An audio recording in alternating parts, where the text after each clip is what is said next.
Introducing ISO Color Edge. Precision is essential for any professional working with images.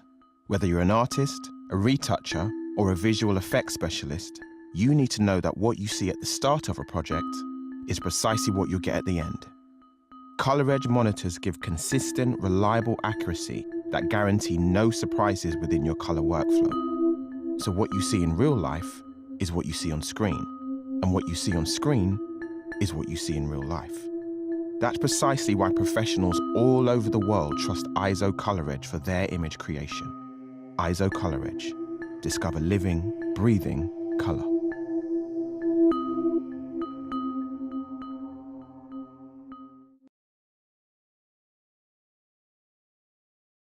Photosatin Premium RC is a resin-coated paper with an alpha cellulose backing, and it's got a really soft, smooth surface that almost looks like a matte paper, except it's got that extra bit of black density and contrast and image sharpness that give it its satin-like quality.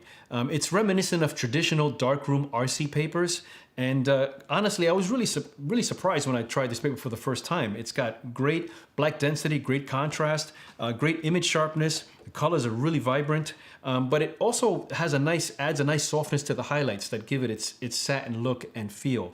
And because of that, it's a paper that works with a whole variety of images when you want the look of a photographic type paper, especially if you're matting and framing your images. Photosatin Premium RC is one of my favorites.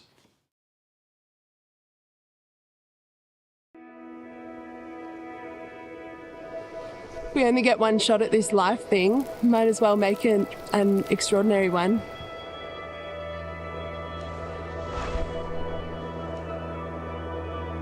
Like maybe there was always a little seed in us that demanded more of life, or like to go out there and get some.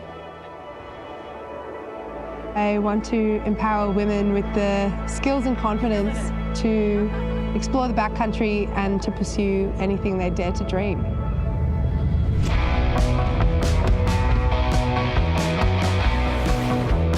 We're in a pretty hectic zone. No one will ever understand how hard it is. Oh my God, we've lost our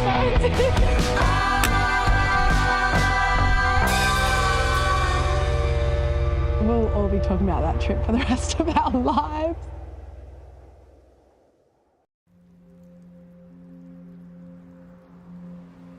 As image makers, we need to look around. We need to see the world. We need to go to museums. We need to go to galleries so we can understand the use of color and light and shadow. In that respect, everything needs to be considered.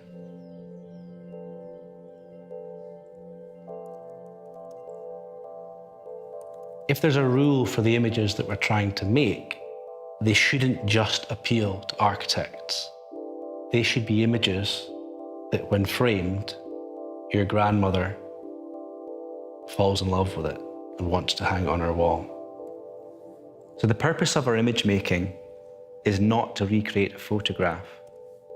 We have the ability to play with light, to play with atmosphere that potentially makes that image more visually engaging. This is our perception of reality. There's an understanding of the color within a composition. So that color palette is often driven by the color in a brick, or the timber, or the floor. The image in its entirety needs to harmonize.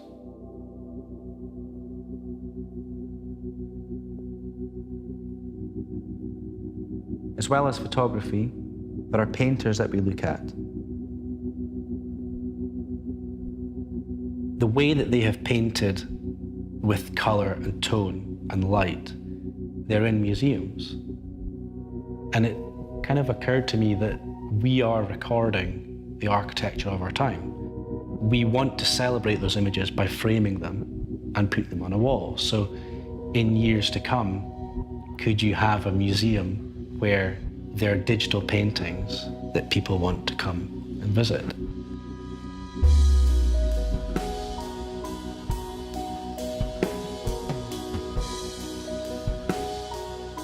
A song can be broken down into different elements. They all play a part in the composition of that soundtrack. There'll be something about that song that makes you want to play that song over and over again. And maybe each time you'll pick up on different elements. If we make a successful image, you'll want to look at it over and over again. Maybe the more that you look at it, you will then pick up the fact that there's leaves on the ground, or there's dapple shadow in the corner, or there's a figure in the window. So there's thought into every aspect.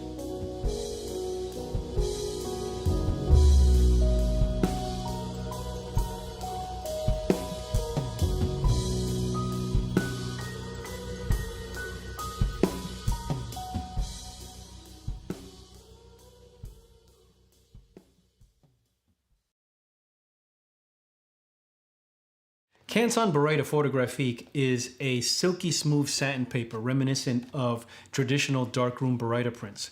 It offers excellent black density, probably the highest on the market, together with great image contrast and detail. One of the things I'm often asked is how Baryta differs from platine fiber rag, a similar paper. And it differs in two distinct ways. Number one, it's definitely a smoother paper, and also it's an alpha cellulose paper, whereas platine fiber rag is a cotton-backed paper. Now, Baryta does contain some natural brightening agents, and I say natural because it's inherent in the barium sulfate coating that gives Baryta its beautiful finish. But it's still considered a museum-grade paper and meets all industry standards for longevity. And really, it's a paper that works well with a whole variety of images, color of course, but it especially shines with black and white, where rich blacks and deep contrast is important. So if you're fond of darkroom prints and you want a paper that has a rich satin finish, then Baryta Photographic is definitely one to consider.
Introducing ISO coverage.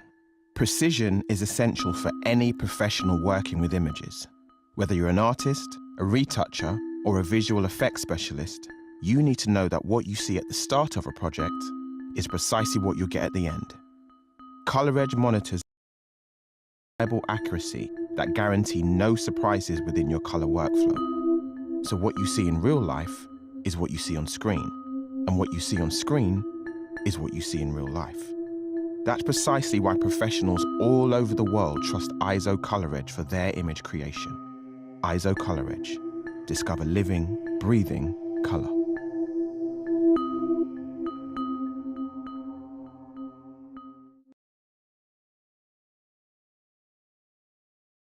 Photosatin Premium RC is a resin-coated paper with an alpha cellulose backing, and it's got a really soft, smooth surface that almost looks like a matte paper, except it's got that extra bit of black density and contrast and image sharpness that give it its satin-like quality. It's reminiscent of traditional darkroom RC papers, and honestly, I was really surprised when I tried this paper for the first time. It's got great black density, great contrast, great image sharpness. The colors are really vibrant, but it also has adds a nice softness to the highlights that give it its satin look and feel. And because of that, it's a paper that works with a whole variety of images when you want the look of a photographic type paper, especially if you're matting and framing your images. Photosatin Premium RC is one of my favorites.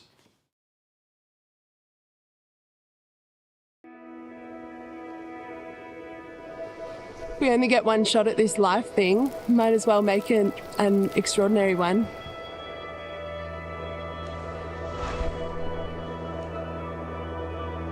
Like maybe there was always a little seed in us that demanded more of life, or like to go out there and get some.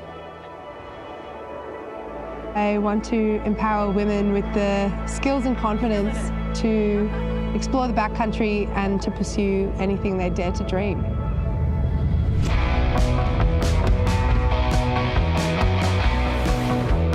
We're in a pretty hectic zone. No one will ever understand how hard it is. Oh my God, we've lost our minds.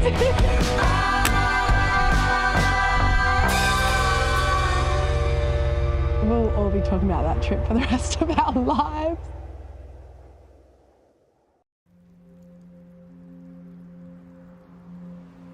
As image makers, we need to look around. We need to see the world.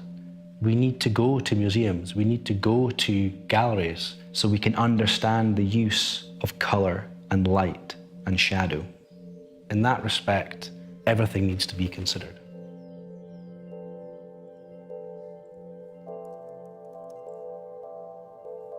If there's a rule for the images that we're trying to make, they shouldn't just appeal to architects. They should be images that, when framed, your grandmother falls in love with it and wants to hang it on her wall. So the purpose of our image making is not to recreate a photograph. We have the ability to play with light, to play with atmosphere that potentially makes that image more visually engaging. This is our perception of reality. There's an understanding of the color within a composition. So that color palette is often driven by the color in a brick, or the timber, or the floor. The image in its entirety needs to harmonize.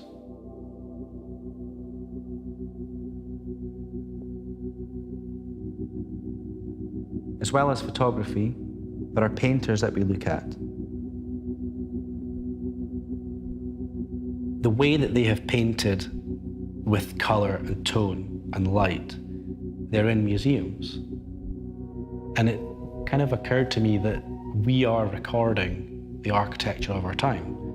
We want to celebrate those images by framing them and put them on a wall. So in years to come, could you have a museum where there are digital paintings that people want to come and visit?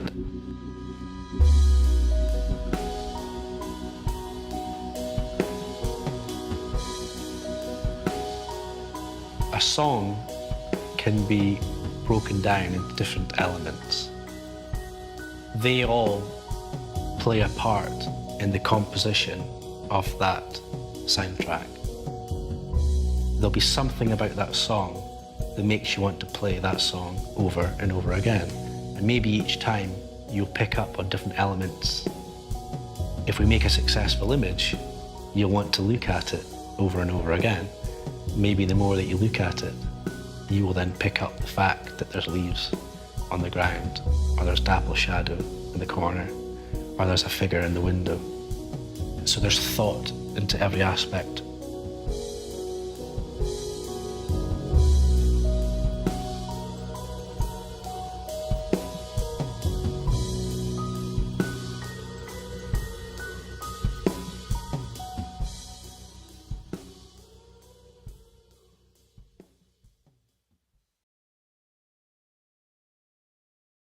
Canson Baryta Photographic is a silky smooth satin paper reminiscent of traditional darkroom Baryta prints. It offers excellent black density, probably the highest on the market, together with great image contrast and detail. One of the things I'm often asked is how Baryta differs from Platine Fiber Rag, a similar paper. And it differs in two distinct ways. Number one, it's definitely a smoother paper, and also it's an alpha cellulose paper, whereas Platine Fiber Rag is a cotton-backed paper. Now, Baryta does contain some natural brightening agents, and I say natural because it's inherent in the barium sulfate coating that gives Baryta its beautiful finish. But it's still considered a museum-grade paper and meets all industry standards for longevity.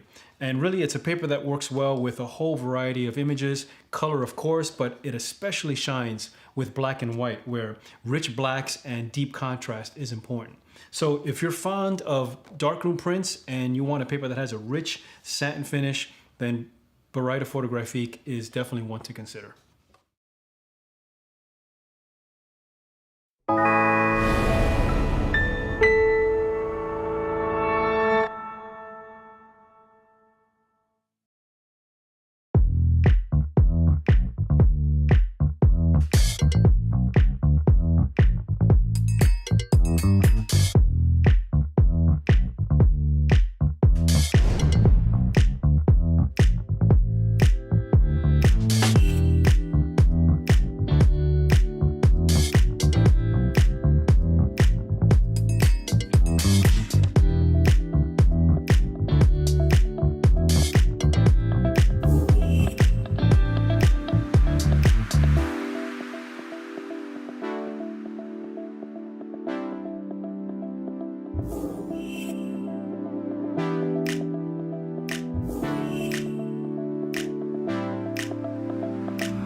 Introducing ISO Color Edge.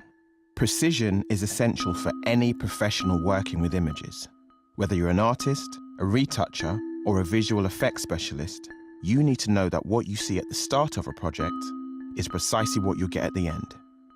Color Edge monitors give consistent, reliable accuracy that guarantee no surprises within your color workflow. So what you see in real life is what you see on screen, and what you see on screen is what you see in real life. That's precisely why professionals all over the world trust ISO Color Edge for their image creation. ISO Color Edge. Discover living, breathing color.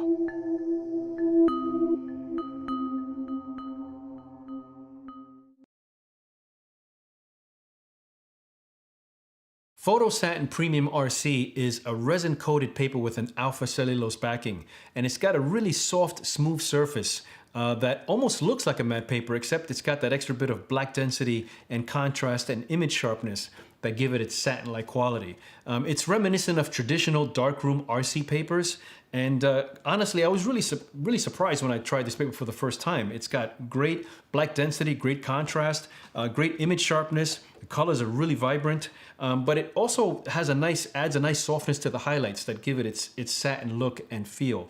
And because of that, it's a paper that works with a whole variety of images when you want the look of a photographic type paper, especially if you're matting and framing your images. Photosatin Premium RC is one of my favorites.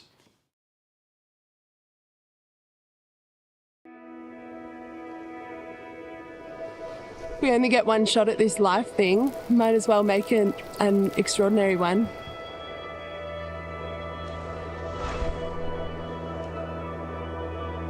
Like maybe there was always a little seed in us that demanded more of life, or like to go out there and get some.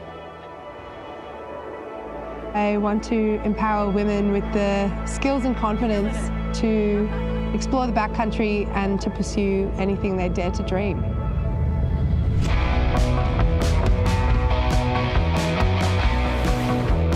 We're in a pretty hectic zone. No one will ever understand how hard it is. Oh my God, we've lost our minds.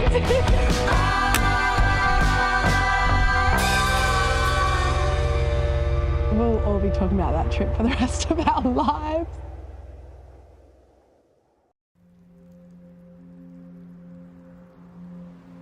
As image makers, we need to look around. We need to see the world. We need to go to museums. We need to go to galleries so we can understand the use of color and light and shadow. In that respect, everything needs to be considered.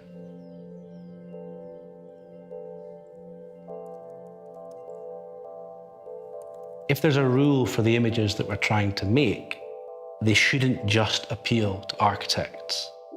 They should be images that, when framed, your grandmother falls in love with it and wants to hang on her wall.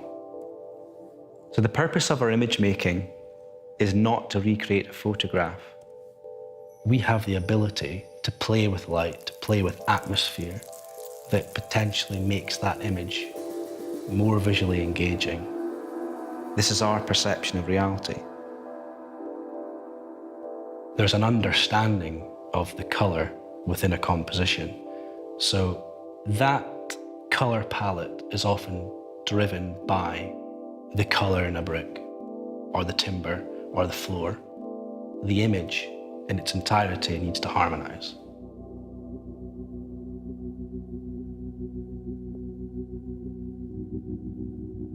As well as photography, there are painters that we look at. The way that they have painted with color and tone and light, they're in museums. And it kind of occurred to me that we are recording the architecture of our time. We want to celebrate those images by framing them and put them on a wall. So in years to come, could you have a museum where there are digital paintings that people want to come and visit?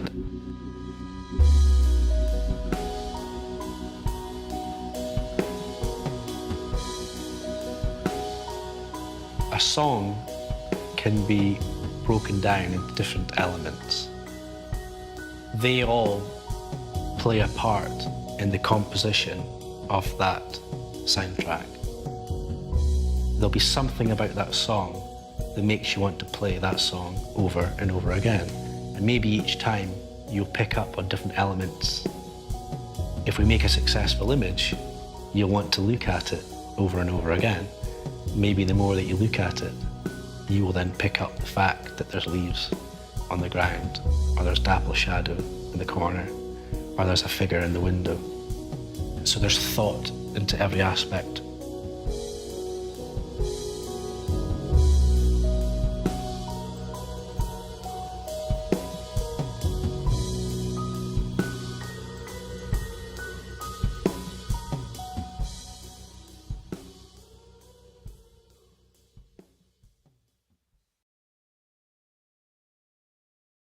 Canson Baryta Photographic is a silky smooth satin paper reminiscent of traditional darkroom Baryta prints. It offers excellent black density, probably the highest on the market, together with great image contrast and detail. One of the things I'm often asked is how Baryta differs from platine fiber rag, a similar paper. And it differs in two distinct ways. Number one, it's definitely a smoother paper, and also it's an alpha cellulose paper, whereas platine fiber rag is a cotton-backed paper. Now, Baryta does contain some natural brightening agents, and I say natural because it's inherent in the barium sulfate coating that gives Baryta its beautiful finish. But it's still considered a museum-grade paper and meets all industry standards for longevity. And really, it's a paper that works well with a whole variety of images, color of course, but it especially shines with black and white, where rich blacks and deep contrast is important. So if you're fond of darkroom prints and you want a paper that has a rich satin finish, then Baryta Photographic is definitely one to consider.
Introducing ISO Color Edge.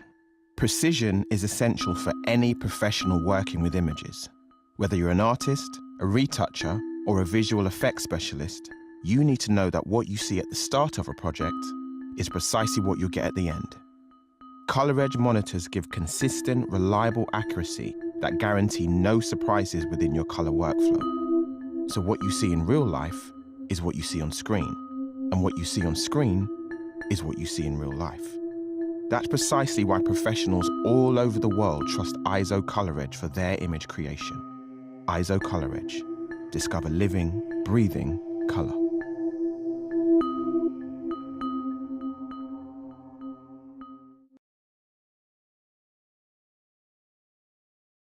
Photosatin Premium RC is a resin-coated paper with an alpha cellulose backing, and it's got a really soft, smooth surface that almost looks like a matte paper, except it's got that extra bit of black density and contrast and image sharpness that give it its satin-like quality. It's reminiscent of traditional darkroom RC papers, and honestly, I was really surprised when I tried this paper for the first time. It's got great black density, great contrast, great image sharpness. The colors are really vibrant, but it also has adds a nice softness to the highlights that give it its satin look and feel.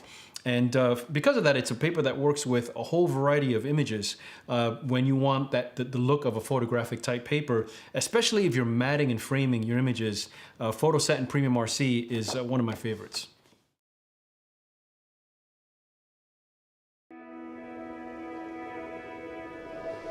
We only get one shot at this life thing. Might as well make an extraordinary one.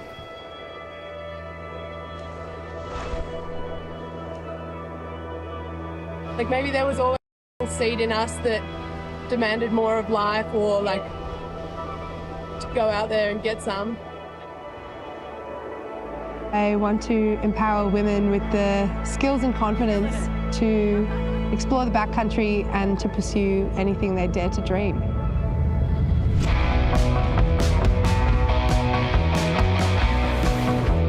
We're in a pretty hectic zone. No one will ever understand how hard it is. Oh my God, we've lost our minds.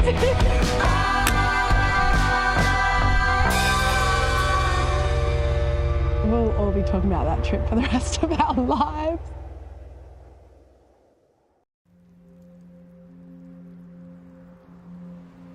As image makers, we need to look around. We need to see the world. We need to go to museums. We need to go to galleries so we can understand the use of color and light and shadow. In that respect, everything needs to be considered.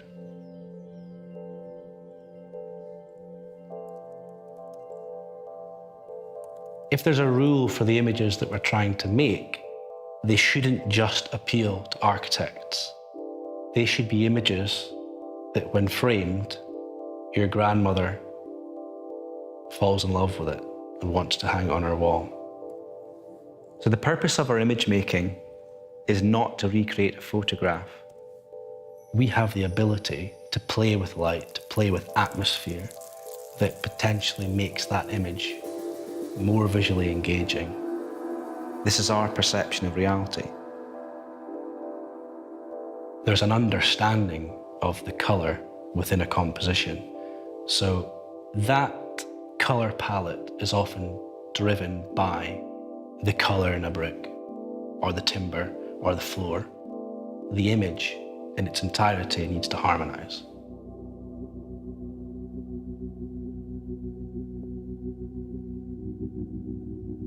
As well as photography, there are painters that we look at. The way that they have painted with color and tone and light, they're in museums. And it kind of occurred to me that we are recording the architecture of our time. We want to celebrate those images by framing them and put them on a wall. So in years to come, could you have a museum where there are digital paintings that people want to come and visit?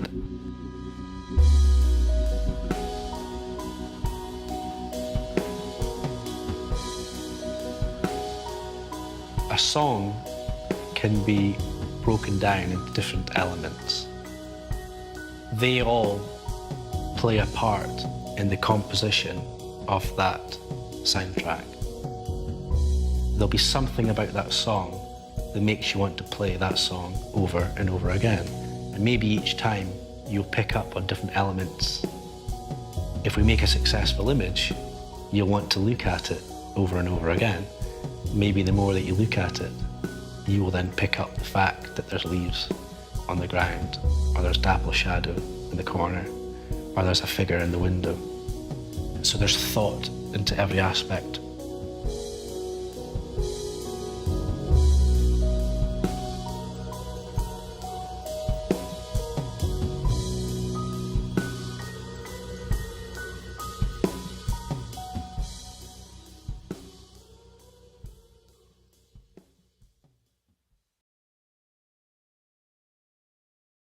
Canson Barretta Photographic is a silky smooth satin paper reminiscent of traditional darkroom Barretta prints.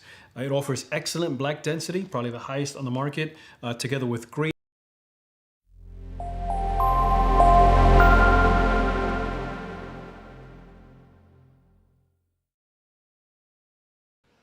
Good afternoon, everybody, and welcome along to the Australian Photographic Prize. We are judging the Digital Creative competition. There's a dash in there just so you don't get confused. The creative division is sponsored by Godox. It's even sponsored by Godox. Let your imagination go wild. This is through the unusual combination of subjects, textures, colours or viewpoints. Use in-camera or post-production techniques for novel or creative effects. The base image and all additional elements used must be photographic in origin and captured by the entrant, with no text graphics allowed. The competition allows composite, non-composite and highly manipulated images, but the photographer must have created all components.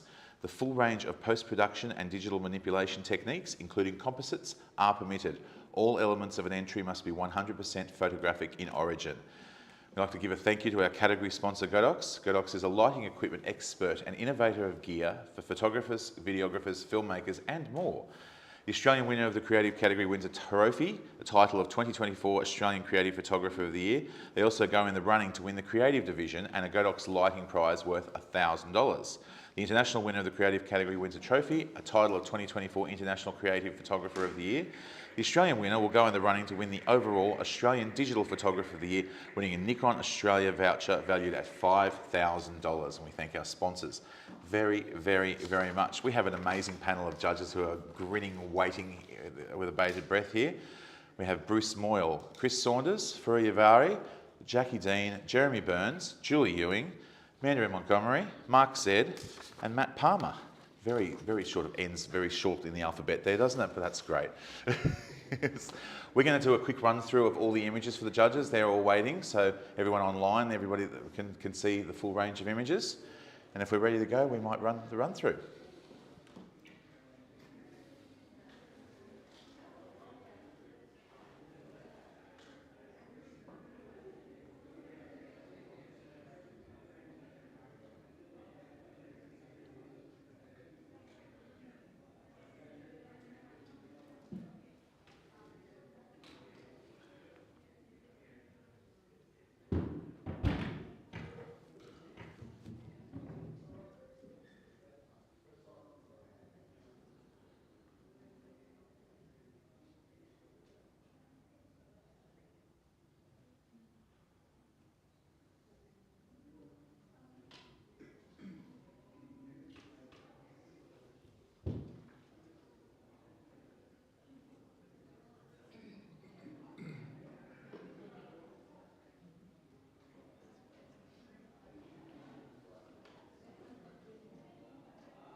Here we go.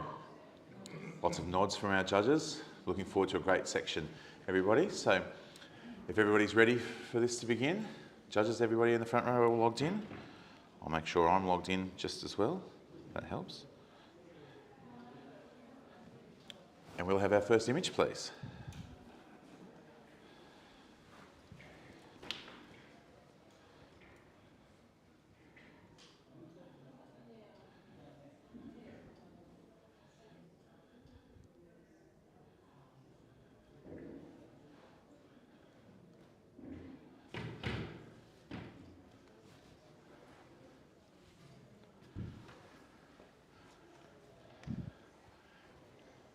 Got a great range of judges here from right across the country, right across experiences, lots of years in the industry and all looking to reward some great work and give advice.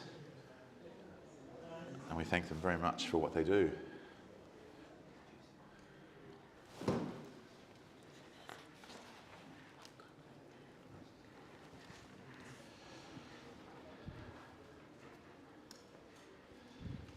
Scores are coming in.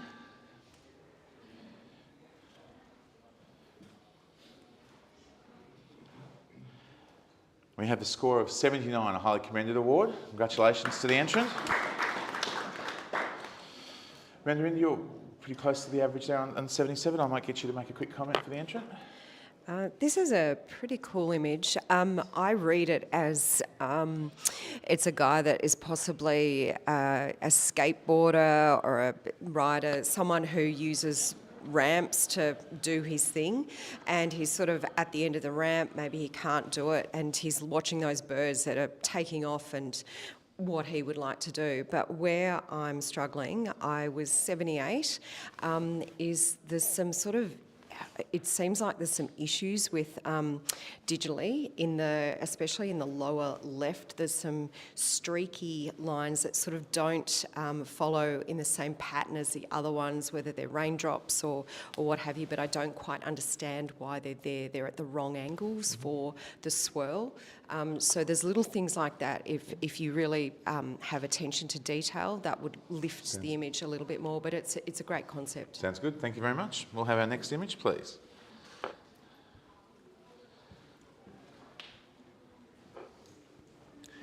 There's still lots of things to come here at the Australian Photographic Prize. We've got two amazing workshops on tomorrow morning with Kelly Barker and Nathan Madigan. You can get the tickets still on the website. And of course, we've then got panel discussions. We've got the announcement of our winners, which will be great to see all the people. And of course, the wonderful after party, which is where all the fun happens. We're having fun in here though, aren't we? As our judges start to bring some scores in.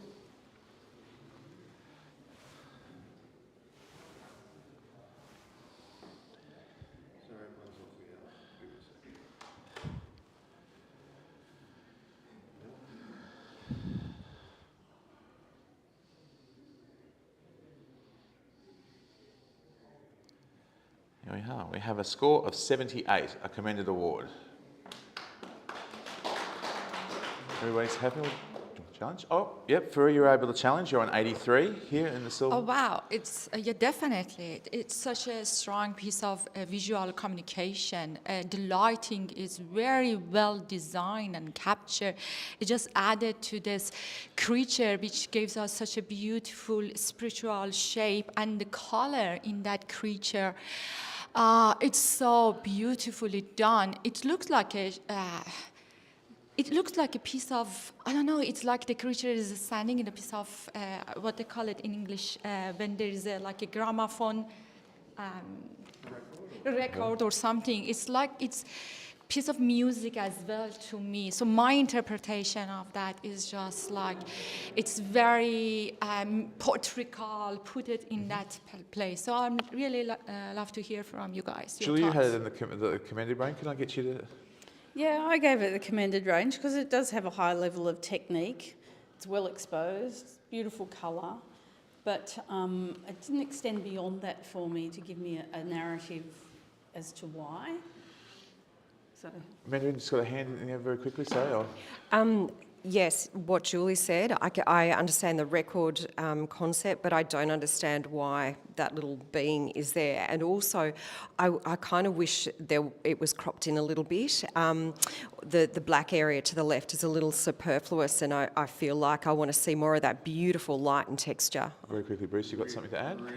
Quickly, I've got a small narrative for this which may change your mind, which I didn't see until we had this discussion, and that is this could be like a solar system, and that's a massive planet in the background, and this is a new object, a person, a thing. And if you take it, because it's a microorganism, it's an organism that is really small to us, this is it on a planetary scale. For your right of reply. I think Bruce just explained the narrative of this image perfectly, and to add it to the black negative space, I think it's just like added to the composition, because we have a strong visual image in the right, and we need a really strong black at the back to make a balance compositionally. So I really believe that is stand in that silver range. Come on, guys. Your score holds at 83. Everybody else, please rescore.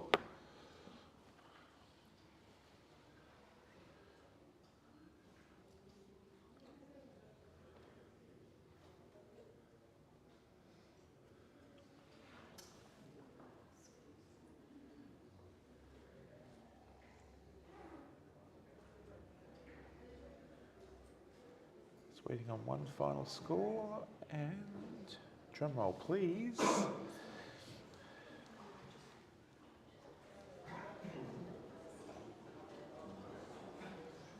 few technical gremlins down into the panel here, but we'll get there. And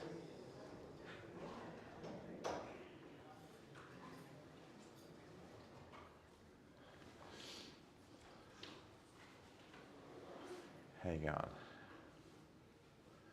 We're in there. We have movement. 81, a silver award. Congratulations. Very consistent judging, and yeah, well discussed. Thanks very much, everybody. Congratulations to the entrant. Next image, please.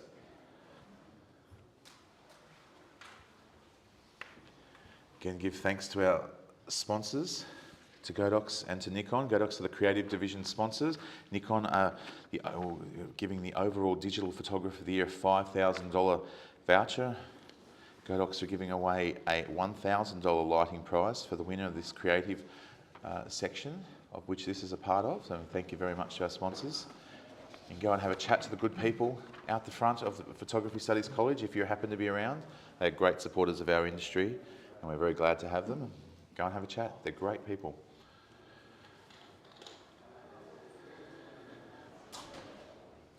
Some scores coming in for this image.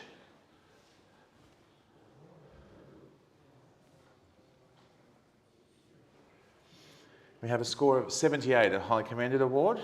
Very consistent right across the thing. Give it a clap, everybody. That's great. Bruce, you're pretty much right on the average there. Yeah, it's a really interesting image. I feel like we as a team are looking for more narrative idea. I think it's a technical, very technically good image, but yeah, we need to find that story in this category. Thank you very much for the comment. Next image, please.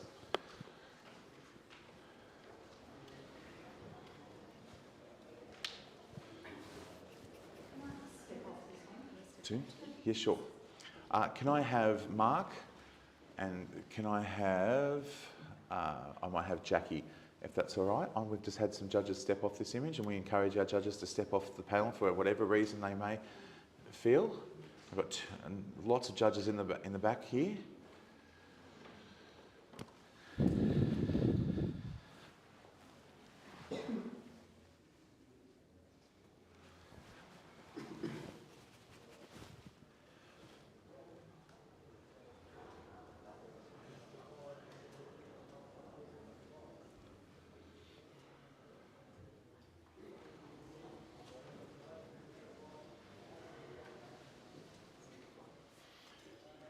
One more score come in, Jackie.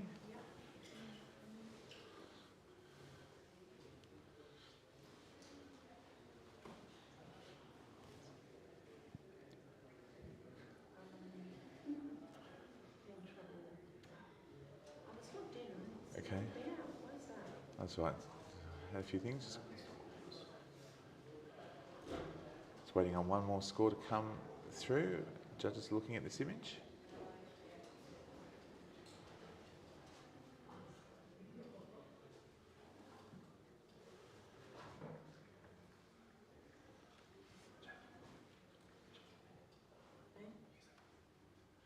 Is that yours though? Just before you do that? No, I'm nearly there. Is that your? Don't let her score under your. Yeah. So don't use that one if it's not yours, Jackie. That's all right. Yeah. Just because it was so quick. No, that's cool. I understand it. It's good. We just want to keep all the scores in line. That's okay. You're almost there, Jack. Yeah, no pressure. That's all right. We're with you, not against you.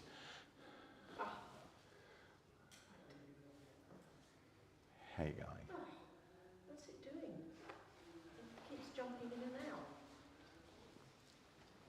I was on and then Do you want to replace you off the panel then for a second, just while we get your technical sort? Can I get another judge, please? Perhaps, yeah, Jeremy, if you want to come in and judge this image, take your time. Take your time. I've got all the other judges' scores, so they're.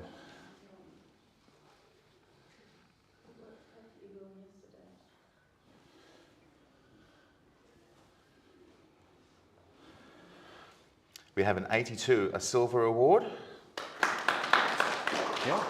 Jeremy's come on the panel and he's willing to have a chat here. He's on 87. You do have two other judges in the silver range, at 83 and 82, and two in commended. Yeah, I've had plenty of time to have a look at this. The more I look at it, the more I feel a heaviness about it. There's a lot of impending weight above his head, and it looks like he's looking for a destination, and there's guideposts, but there's danger in his the route that he wants to take to get to the destination. So I'm feeling the weight of that. Technically, it's been done very well. The light's coming from the right direction on all parts of the image, which is really good. There's nice, clean clarity. There's no loss of light or shadow. It's really well executed. Prue, you're in commended range. I might get you to speak, if that's right. Yeah, I think like the narrative of this image is very interesting. I read it like like a very futuristic of time and life and lots of more other things as well. But for me, actually, the lighting is a big problem because the front cube actually is if you just look at it, bring it to the floor, you see the shadow under. So how the light just showing up under the cube as should be much more darker. So, and also I was feeling like these lines. Sorry, I need a coffee, I guess. But these lines, like white and red, I'm not sure what exactly their role in this Matt's put his hand up. He's on 83. I'll both help and hinder at the same time. So the red guideposts, I read this as kind of like a tundra landscape that's often submerged in snow, and that red is what you want to be able to see where to go in the snow. But what really is holding me back is the two cubes in the sky at the top. It's a carbon copy of each other. And if they had just gone that little extra step and put a completely different concrete cube, or kind of mixed up the textures a little bit just to throw us off and not draw attention to it, I would be on gold rather than silver. Jeremy, you're right to reply. I don't see an issue, Faru, with the direction of the light. I mean, I'm seeing it coming from the middle of the frame off to the left, so the fact that it's coming up underneath the stones or the rocks or whatever they are, or it adds to the artificialness of this image anyway. So I'm not feeling like there's something wrong with the way that the light's falling. The imperfection of the poles and the way that they're leaning, they're not vertical, they're not perpendicular. You know, there's a slight reality to this completely unrealistic environment. But just looking at it from an emotional point of view, I feel the gravity of weight in the decision that this person has in front of them. And I think it's presented really well. I can see the destination that he's looking for. I can see the problems between where he is and where he needs to go. There are guideposts, but there's also problems. I can't really address what you were talking about, Matt. I didn't see that originally with the cloning, and sure, that, you know, that's stopping us from going into gold, but high silver, I think it's deserving. Jeremy's holds on 87. Everybody else is ready to rescore.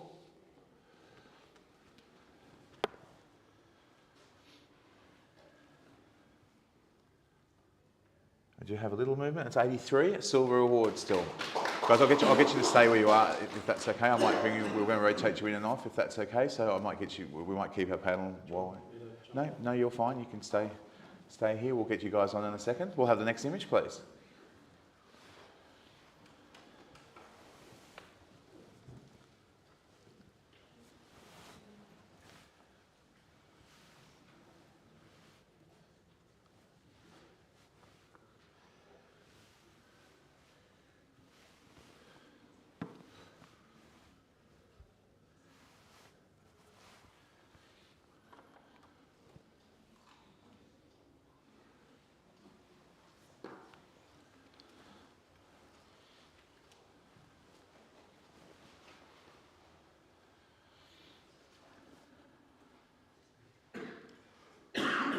Love the animated discussions here between our judges. Very respectful, very always towards trying to get a great team result for each image that comes out, and we thank all our judges for their varying expertise and opinions.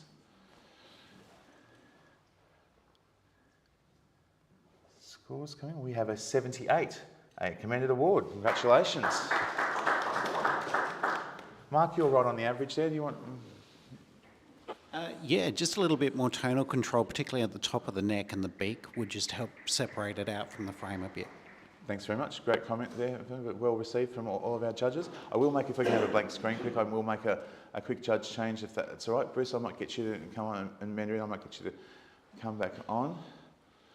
Matt, I might get you for Chris, if that's all right. Oh, sorry. We got there in the end. That's all that matters.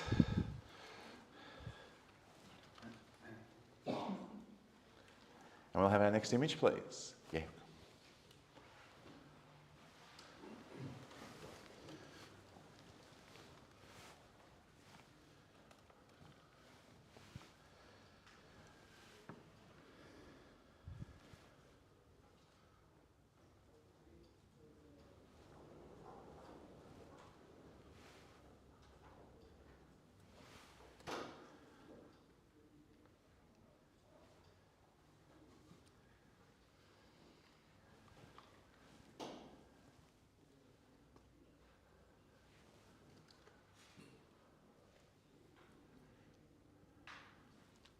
Judges, we'll get some scores soon, please.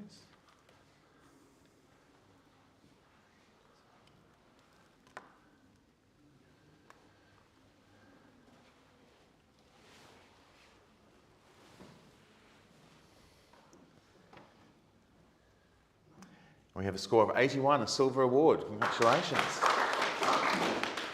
Some very close judging right through the range there. Farrell, I might get you to make a quick comment for me if that's all right. Yeah, it's very well executed, and we can see every neighbor's character and personality and their part in this image. To elevate the image higher, perhaps that little green from the left top is a bit blurry and it's not really, it could be like a slightly, make it sharper to add to the image. Thanks very much. I might, while you're standing, or now you're sitting, but I'll get you to stand again. We might make another quick judge change. We might get Jackie Dean to come back in now that she's banished the demons of her system, we hope. We hope, we'll see. And we'll have the next image. Next image, please.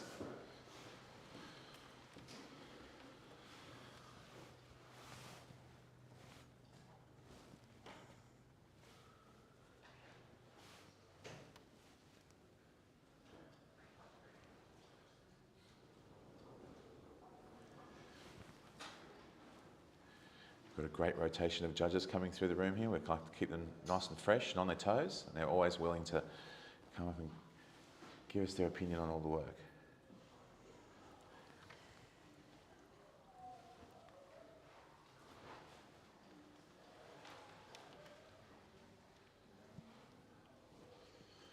The score's coming in.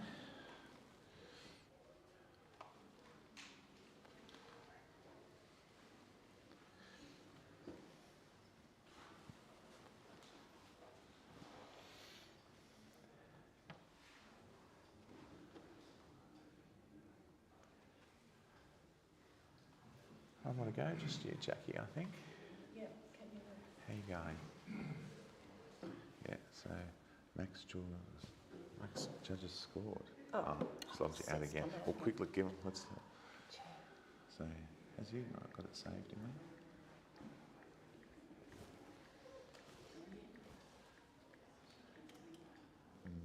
Just seeing as she goes this time. Can I just get a blank screen, please? Sorry, judges, to sort of do. Can I just get a blank screen if that's all right? You're all right? While we sort out this demon.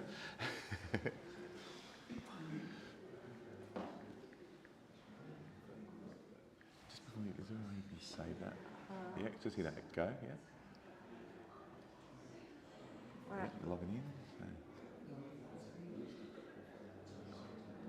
Oh, give it Try go, I that, can see do it? it now. Yeah, go for it. Right.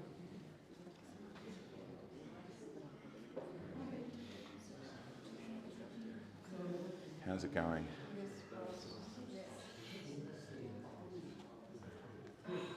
No good? I might get you to go and see. If that's, I might get you to step off for me. Julie, are you able to come forward and judge this just while Jackie's having technical issues? Oh, that's okay. We might just in the interest of time, we'll try and get you going. Guys, we might just get a bit quiet. I'll just wait till this image comes back into the room here.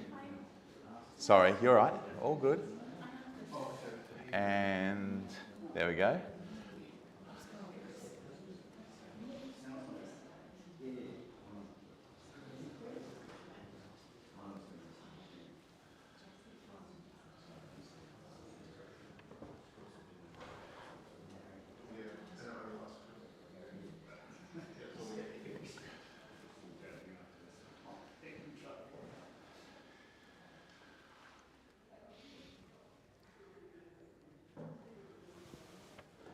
Here we go. And we have a score of 81, a silver award.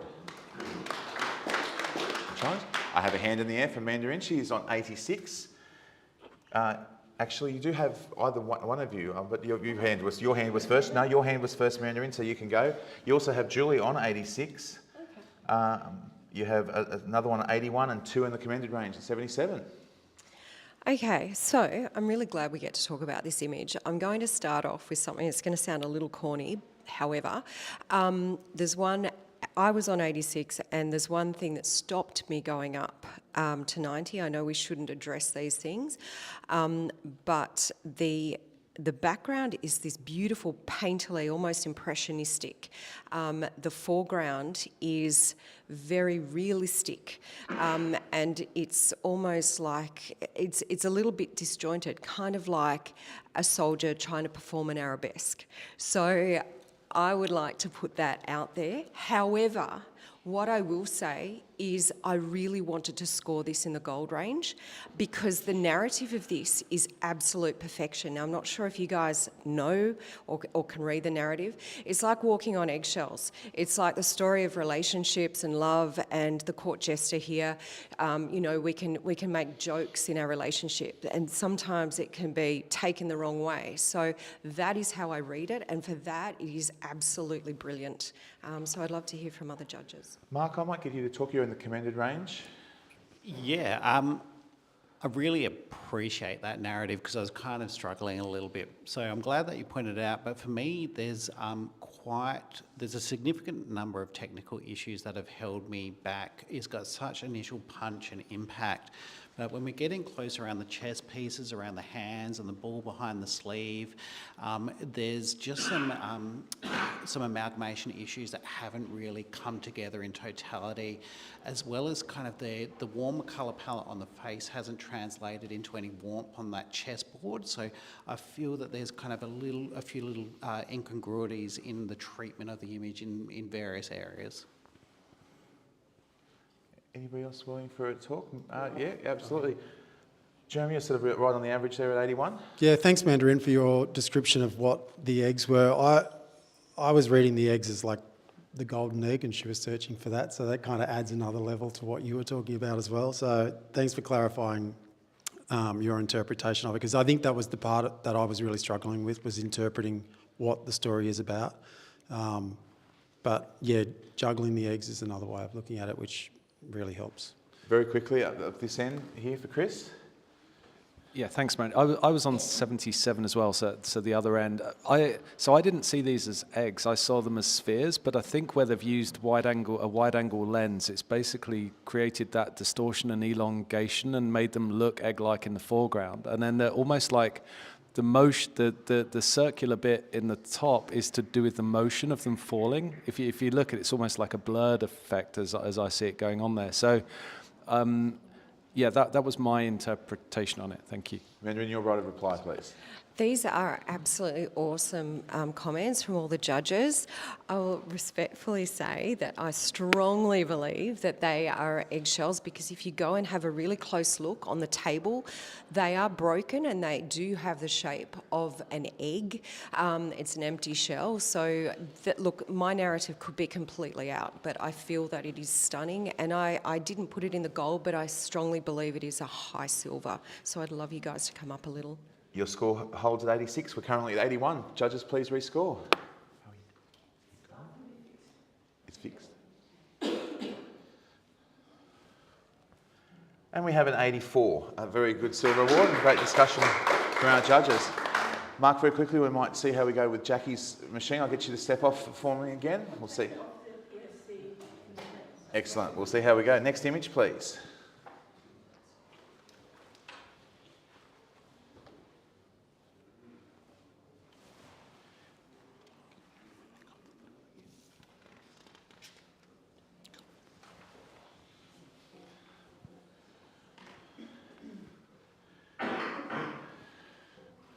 We love our judges discussing images, or so many viewpoints, so many things. It's great when you're at the back of the room. Nothing better than to see your image discussed. And perhaps it's the first time out for your image, perhaps it's well worn, but every opinion is well considered and is worth taking in consideration. It's great value for the entrant. Doesn't mean if you've been here for 5 minutes or for 25 years. Hey, Julie. Whew. Have our scores coming in for our judges.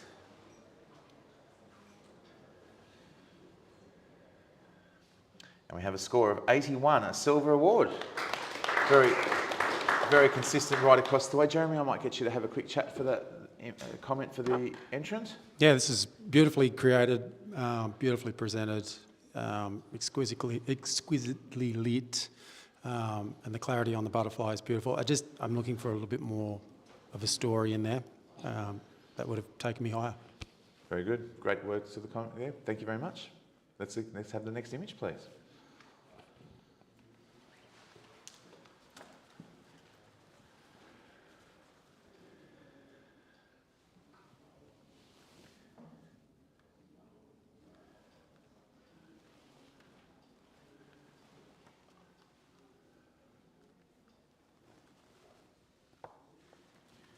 Of course, it's not just open for professionals, it's amateurs and students as well, and there is a student award, a voucher from the PSC print shop for $500, the highest scoring image by a primary, secondary or tertiary student. And that would be pretty cool, I reckon, if you've got that. These cost of living, $500 worth of printing, might just be your next job. You never know where things lead. So thanks very much to that. Judges, we've got scores coming through. Bless you.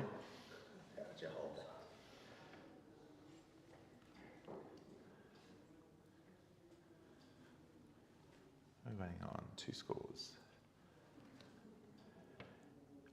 And we have a score of 79, very highly commended time. Are we happy with that score, everybody? I'd like to push it up to silver. Jackie Dean would like to challenge us. She is on 84, as is her right. She will give it a chance. Jackie, everyone else is very high. You have an 82 and 3 others in the highly commended range. Okay. Look, it's lovely lolly pink, isn't it? It's homage to the milk splash. And who was the photographer? Who did the milk splash? Never mind. Yeah, I think the apples, I think they are coming out from the side, just brought me down a bit. It's the colour and the shape, but I'm really enjoying the splash. It's quite amazing to have it cut in half like that. And I think this photographer he deserves a good silver. Julia, you're close to the average. You're on 78. Would you like to chat? Yeah, I gave it a highly commended for effort and some intrigue because I can't work it out. Interesting. Yep, great splash, Jackie. Have they thrown the beads in there to dissect the milk? I don't know. Just highly commended from me. I'm trying to find where it goes higher. Oh, and they're getting excited well, here. I've got some, no, absolutely, Mandarin, you go for it. No, you're... I can do, I don't mind. Yeah. Okay, yeah, just very quick. So I scored this 82, so I'm already up in silver, Jackie. One of what I saw there straight, I just saw a cocktail umbrella, but perhaps I'm thinking ahead of this evening. But I'm getting ahead of myself. But it's bright, it's vibrant, it's dynamic, it's punchy, it's all those things. The only reason I'm not higher is because of the blur in those beads. That everything else is tack sharp and awesome. Very quickly, Mandarin. Yeah, the blur in the beads for me as well. I was on 78 and that's what let me down. But also there's some colour banding issues in the bottom, which I implore the photographer to just be really aware of that. I can non-stop look at these sort of images. They're very scientific and they're fascinating, but I don't understand what the objects are, the top objects. Yep. Jackie, it's your right of reply. Okay. Well, we've listened to all everybody has had to say. I implore you to go to silver. It's very close, only 1 point. Yep. Jackie, you're on 84. The image scored 79. Please rescore, everybody. And it has moved. You've convinced somebody. It's come up to 81 and a silver award. So well challenged. Good discussion, everybody. And we'll have our next image, please.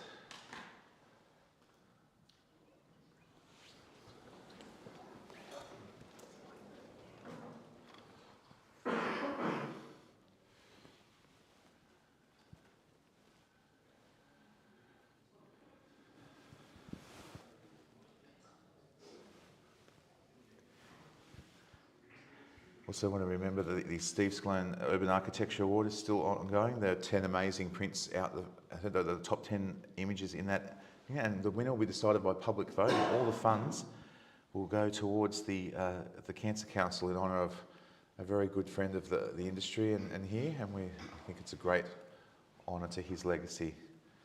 And if you come down and support it, you'll be supporting a great cause and seeing some great images too. Scores are coming in.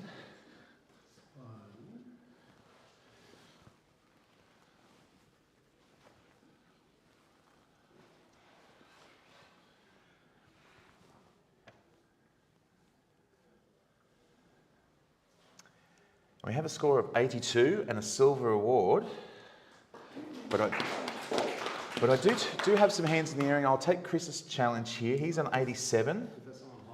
No, you are the high judge, but you have help on 86. You also have an 83 and 81, and a commended in there.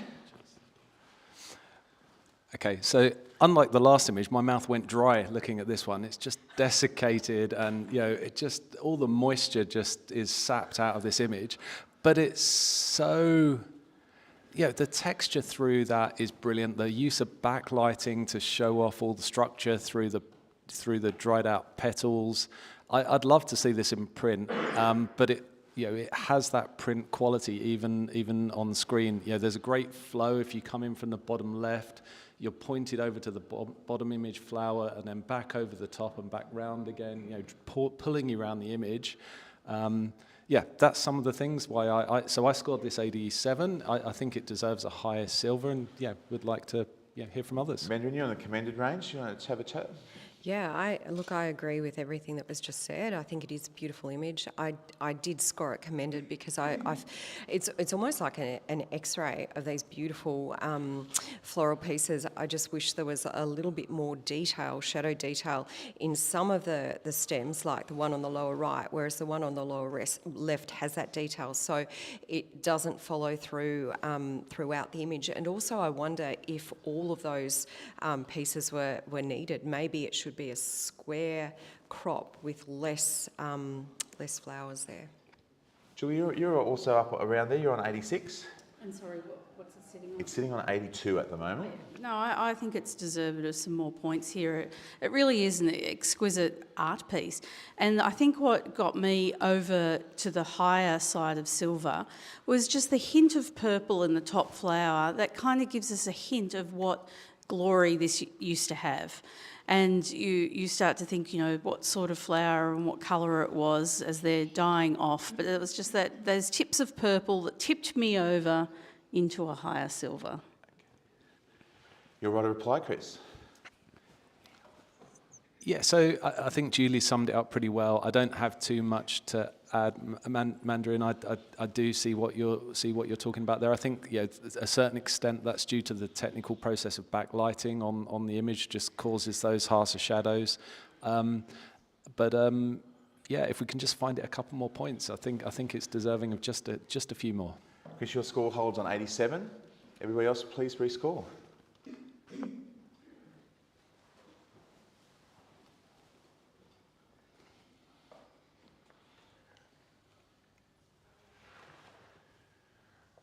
And one has moved up. We have an 84, a silver award.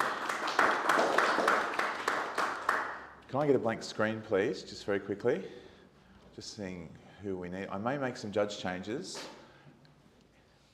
That's right. Bruce, I might get you to step on for, maybe for Jackie. Matt, I might get you to come on for Mandarin, if that's all right, please. So I know we're up and down all the time, so.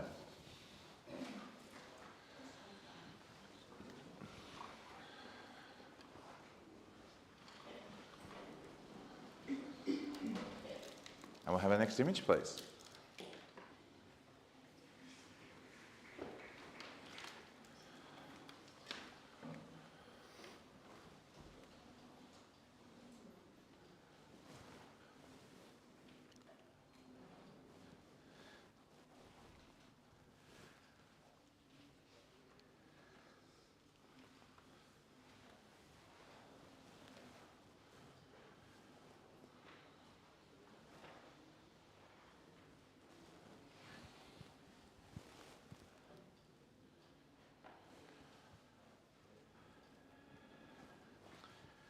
Scores coming in, please, judges.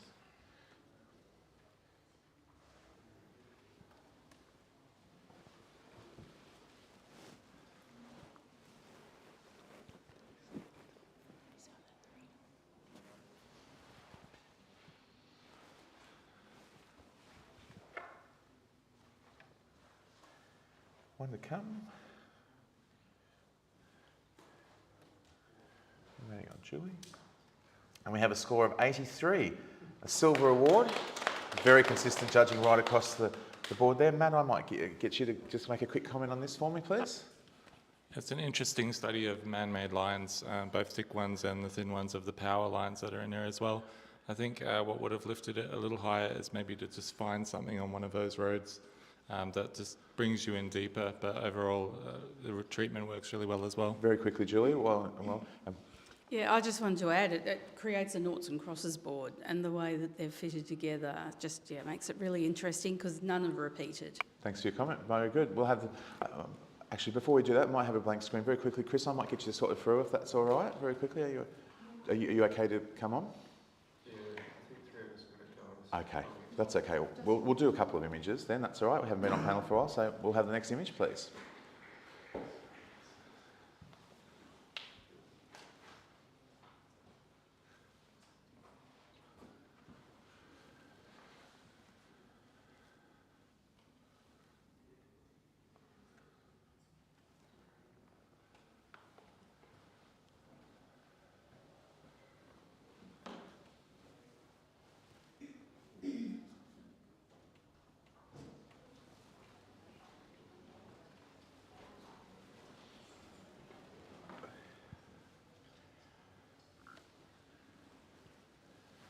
Our scores coming in from our judges.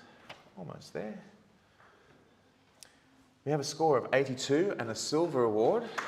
And I have movement at the station straight away. Jeremy's straight up and he's challenging at 87. You have help. You have an 86, an 83 and 2 in the commended range. Amazing. I presumed I was the high side. just jumped in on the mic. Yeah, what an awesome take on a squirrel, which, you know, is, I don't even know what it is. I mean, it could be a painting of flowers. I don't know, it could be a sulphur mine, who knows? It's amazing. I'm pretty sure it's maybe a painting of flowers, but it is so beautifully created, and I have an emotional reaction to looking at this image, and I've got questions, and I don't mind if I don't get answers to those questions. I think this is a really beautifully conceptualised image, and how it's been presented to me is very pleasing, and I like it, and I think we should commend the author by giving it a higher silver. Fareed's got her hand up in the air, but Bruce, we might take a comment from either of you, whoever wants to go. Go for it. Yeah, she was keen. In a commended range. I'm sitting in highly commended because of the painterly feeling of this image. It's so delicate, beautiful. The color palette is yummy, but I think like the flower, because it's really strong in color and so close at the top of the image, and then we have a very delicate, beautiful leaves at the bottom, which is still so close to the bottom of the edge. My eyes is jumping from the top to the leaves at the bottom, get back from the top to the leaves at the bottom, and can't see the rest of the image. So, but I'm listening. Matt, you're also very close to the top there on 86. Yeah, I don't want to ruin any magic, but I feel like it's quite reminiscent of frozen flower photos that I've seen, where you submerge them with water and then freeze them and photograph them in different ways. And I think as an example of that, it's absolutely stunning. I was possibly considering going up to gold, but it was the bright highlights on the far left petal that really held me back a little bit in terms of the control.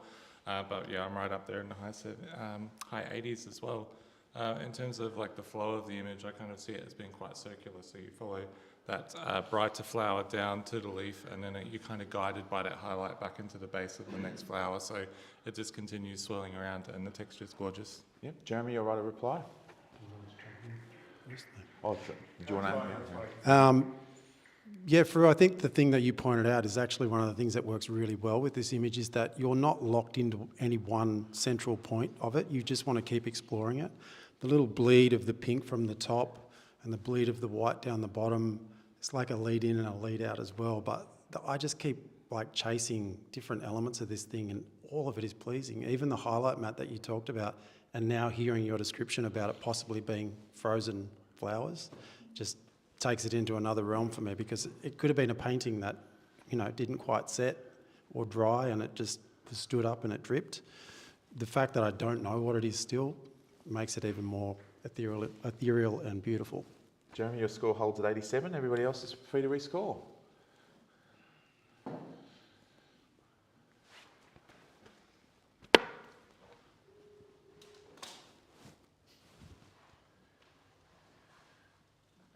And we have an 85, a very solid silver in the middle there.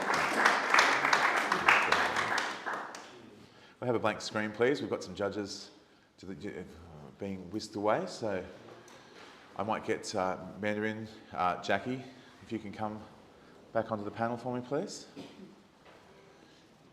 Lots of things on this weekend to do. We're good, yes? Oh, I thought. Oh, we've got some calisthenics in the front row. That's what we like to see. Always ready. Next image, please.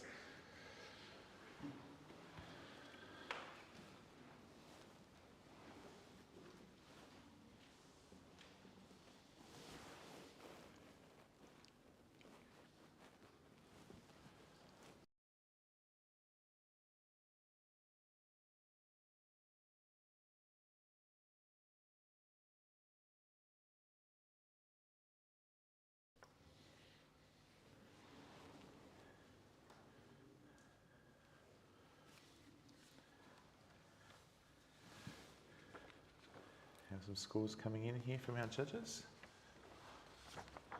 The creative digital category here at the Australian Photographic Prize.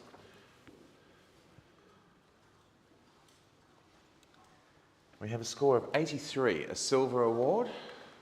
And Jackie's got her hand in the air. Go and grab that microphone, Jackie. Jackie is on 90 for this image, and she has all of her judges in the silver range at 83, 82, 82. Ooh, okay. Maybe it's something to do with the gold snail, but it's exquisite. It's so beautifully handled. The light, the circle. It's very low key, but I think the strength is definitely in the lighting. I mean, that snail is absolutely beautifully done. Yeah, I'd like you all to come up to gold. Julie, I might get you to talk. You're at the bottom of silver there. Yeah, I gave it a just silver. I think he's a beautiful snail, and there's some lovely rim lighting, and on the ground some lovely shading. Why has the circle got some muddy patches in it around it, the white? If someone can help me out with that, I'm just not sure why it goes to grey at 9 and 2 o'clock, 10 and 2 o'clock.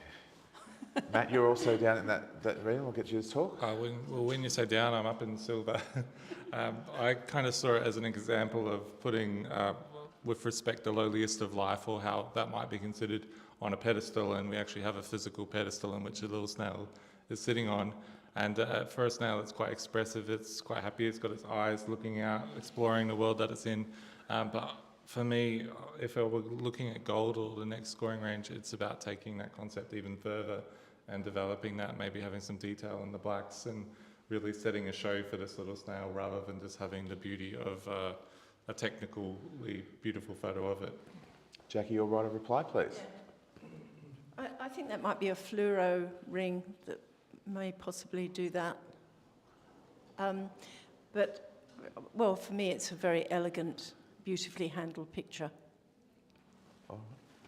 And Jackie is at 90 on gold. The score is currently 83, my apologies. The score is 83. Judges, please rescore.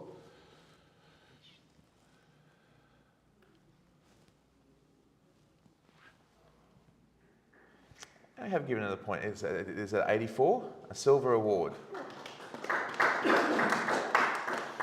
So good chat from amongst our judges there. We'll have the next image, please.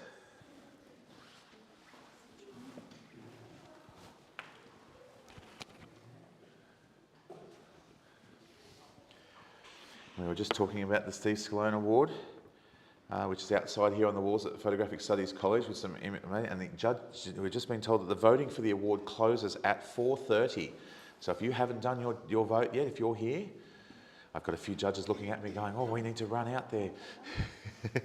No, they're very good. They're concentrating on their work very quickly, but by all means, we would love for you to go and vote on that award and contribute to that. All the funds raised go to a great cause of the Cancer Council, and I think it would be a wonderful thing to support.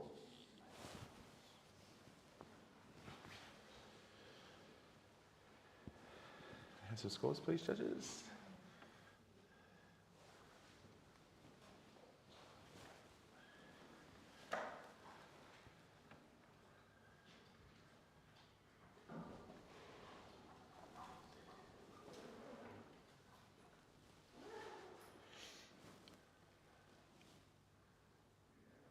We're waiting on here, Jackie. And we have 79 on the top of highly commended. Well done to the entrant. Congratulations, everybody. Jeremy, I might get you just to have a chat to the entrant for me, if that's please. Yeah, graphically, it's a beautiful image. I think technically a few things need to be worked on to just elevate a little bit more.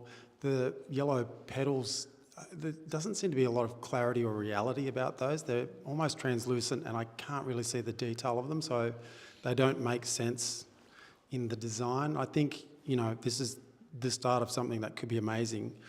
So I implore the author to keep working on the concept and refining. Some great encouragement there and words for the entrant. Thank you very much. We'll have our next image, please.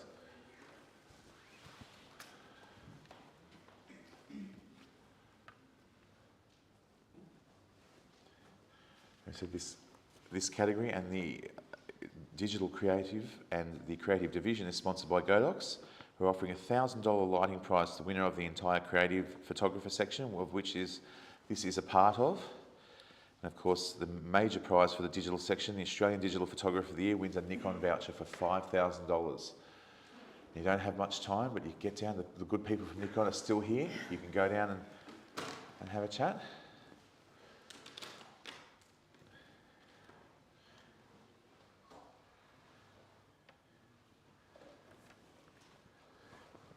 scores, please, judges.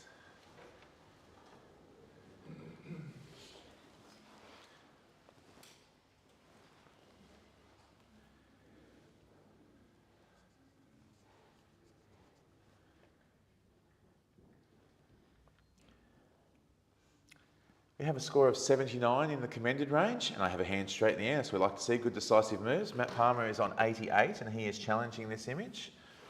You have, just to let you know, we have 1 in the silver range and 3 others in commended at 82 and 378s. Yeah, I'm not sure if my challenge is based on what the photographer thinks their image is. It's more what I think their image is. It's obviously a dance photograph, but what it brings beyond that is all these really incredible, almost horrific skeletal forms, particularly from the left-hand side moving towards the right. And then on the right, you have 2 figures that look quite beautiful and feminine, and they're almost fleeing from this dance scene with all of these ghouls and gremlins. Then you've got this beautiful colour contrast that draws you up to the upper bodies where you can see all of these details, and then you've got the reality of the feet underneath. So I feel like this is an image that's delivering in multiple ways. Jackie Dean, you're there. Would you like to, you're in commended range? It's almost a cacophony of arabesque, I think. It's very wild, and I agree with you about the skeletal.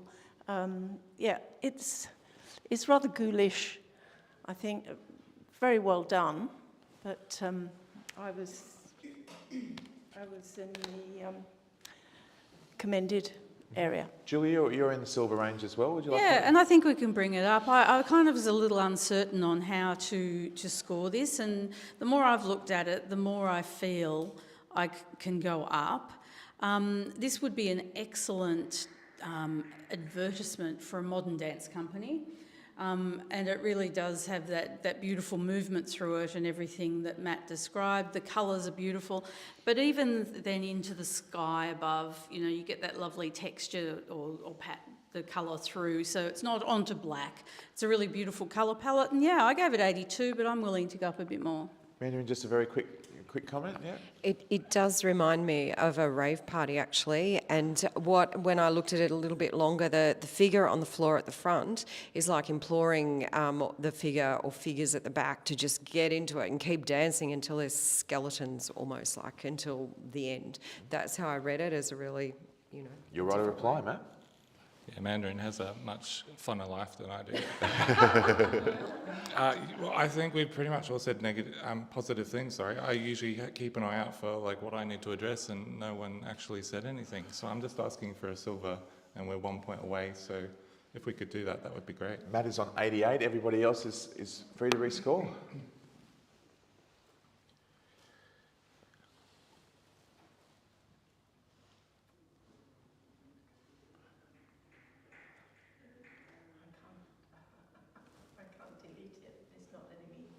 I know you should be able to, yeah? It's saying. No, it's not. You can put it in.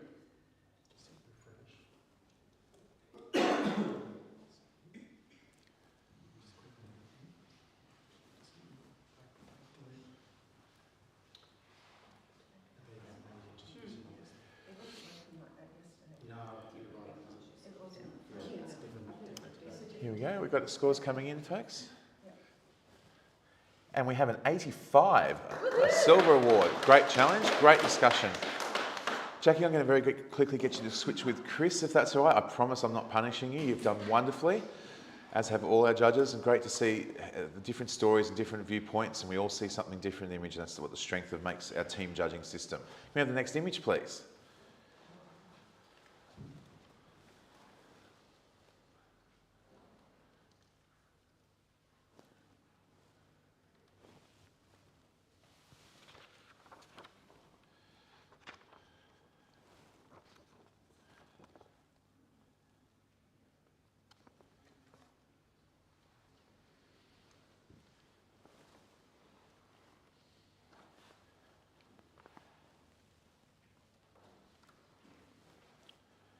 Judges are up at our monitor looking intently.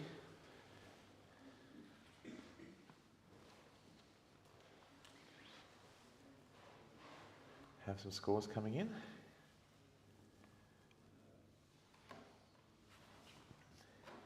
And we have a score here of 84 and silver. We've got a few hands in the air here, but I'm going to take the challenge from Julie Ewing, who is at 90. Now, Julie, you do have some close help here. You have an 87 and 86, and then 2 in the high commended range at 79. So let's have a Excellent. discussion. Let's pull it over the gold line. He's almost at that line too. This doesn't take a lot of imagination to tell the story here. He's racing against time. He's stretching out there. Everything is going for that finish line, and I believe he's going to make it. And I also believe we're going to bring this up to gold. Chris, you're in the commended range there. I might get you to have a quick chat. Yeah, here comes the Grinch. No, so what I didn't see was that whole stretching out, and that definitely brings me up. So I am coming up, Julie. Whether I can quite get to gold or not, I'm not sure yet. But so there's a perspective like the narrow band of focus. The slot, like the focal slot, is one thing I was finding a bit distracting, and just the scale of the image. I'd like to have seen more space around the snail to basically put its size into context of the environment. So that perhaps if you can talk to some of those things for me, that might get me up even higher into the high silver range. Jeremy, you're on 87. I might get you to have a quick chat as well. Yeah, the narrative is amazing. It's so good, and it's been really well put together.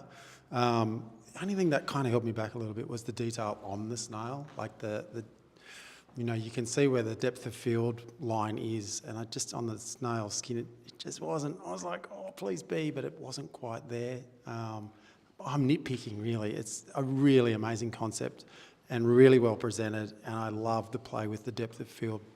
Mandarin's got something here very quickly. I can move, Julie. Awesome fun the photographer would have had creating this. I would have loved to have seen it a little deeper in tone to add a little bit more three-dimensionality, but the main issue that is holding me back is the sand that's coming through the hourglass is kind of crooked, and with the glass in that angle, I kind of feel that it's not quite flowing at the right level, so it doesn't have that realistic feel. Just adding quickly, which might help with that. The sand is travelling down the side of the glass, so it does have like a forward momentum before it begins falling due to gravity. So that might help explain the sand a little bit, just the same way as you'd see a waterfall flowing out from the cliff face and then down. I'm seeing that perhaps as a way of explaining that.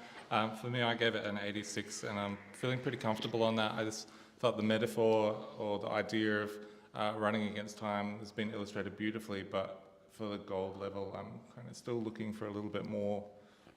Julie, your right of reply. Yeah, so going with the sand. He is going over rough terrain there. That sand's going to be bumping around, so it's coming down crookedly. He's got a bit of motion in himself because, man, he is tugging hard there, so he's not still. And it's a photo finish. A photo finish is zoomed in, so that's why we haven't got a massive scene around him. We're right into that finishing line. We're going to see him stretch across and get the gold award. Julie is on 90. Everyone else is willing to rescore. We're currently on 84.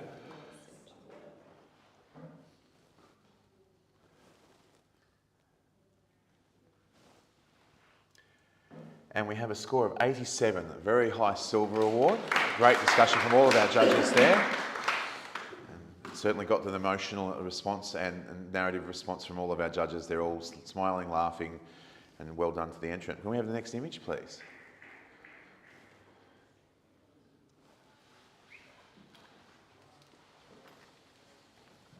We thank very much all of our judges who are judging right across 3 rooms, and we've even had critique rooms, one-on-one critique rooms available. And we thank them all very much for their time. Everybody's time. There's a cast of thousands here. We make it seem like a cast of thousands, but they do it by themselves, and it's our wonderful scribes who I'm looking, smiling at, our live stream team, our catering, the staff here at PSC. It takes an army, and it's a really good army, and we appreciate every one of them.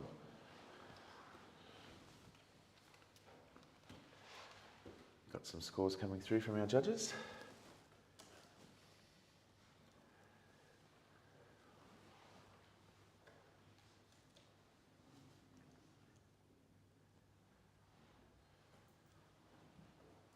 We have a score of 77 and the commended award, highly commended award. Congratulations to the entrant.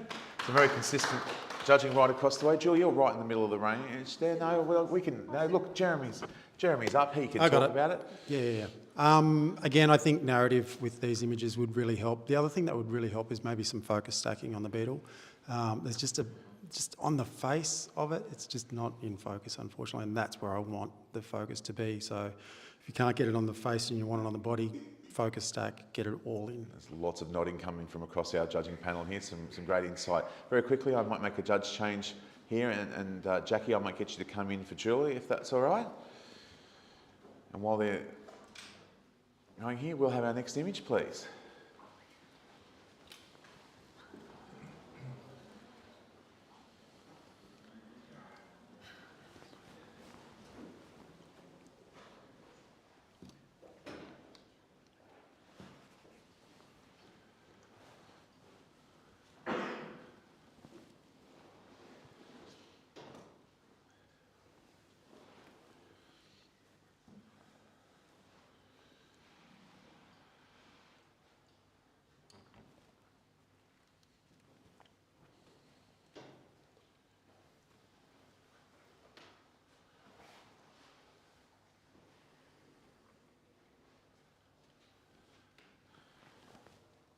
Scores coming in from our judges as I hit the wrong button on my screen.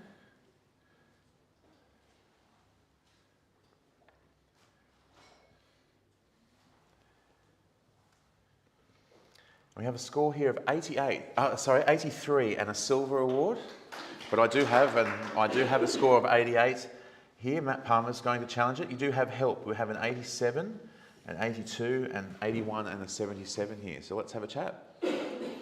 So this photograph, so much going on. It's just an amazing display of like defying gravity and levity and having something so heavy but bound within the sky. The beautiful textures and landscape even by itself. The cones kind of mark out this area of danger potentially. I think the blue rather than red actually works with the overall colour palette of the image to keep those really cool muted tones, which I think works really well against the concrete. And it's just an image that has all of this intrigue and expectation about it and then allows you to fill in the gaps yourself. In terms of, like, I would have been on gold if there was like perfect consistency in where the shadows are placed throughout the frame. So I can see that might have held people back, but I think it's really deserving of a high silver. Jeremy, I'll get you to talk. You're in commended range. Oh, Matt, I wanted to be there with you, but perspective really shot me on this one. I put it in highly commended because I think the concept's amazing. You know, the floating concrete block, the impending problems that this guy's facing. But the thing that got me was the perspective of why we're looking at the man is, whoever's taking this photograph, you would presume that you're looking at him from the same perspective, which is on the ground. But unfortunately, I can't see underneath the cube, which is suspended above, but the perspective that we're looking at it is kind of in the middle down, so I can't see the base of it. So we're not levitating because of the position of the guy's head, but also the cone in the foreground makes me think that I'm on the ground with the other cones. So I can't resolve the perspective issues in this to bring it up into silver or high silver. Unless I can be convinced otherwise. Around the average score here. Yeah, I really enjoy the story of this image. I'm on a silver. Where it kind of lacks for me, along with what the others have said, is when you're compositing images, just be very mindful of how you cut them out, because around that square shape there is inconsistencies. Some parts are quite sharp at the edge, but others look a little bit soft, and so it doesn't have that believability. Also, he's waiting for his spaceship. Where's the door? Chris, do you want to have it? Chris, you're on 86. You're not far away from that. Yeah, Matt, 87, sorry. I saw a lot of what you saw. I think some of the contradictions in perspective, Jeremy, I think add a discomfort to the image, and actually, I quite enjoy that. I do see them, but it's not holding me back. I mean, even that very deliberate putting that forward cone where that is in the frame in itself is a bold choice, and so I've sort of rewarded some of that side of things. But yeah, good. Matt, good you'll write a reply. Look, we're in creative, so let's get creative. This is actually the perspective of a small alien returning to their ship, so that is why the perspective is so low to the ground. Look, you can suspend or keep your disbelief if you like, that's fine.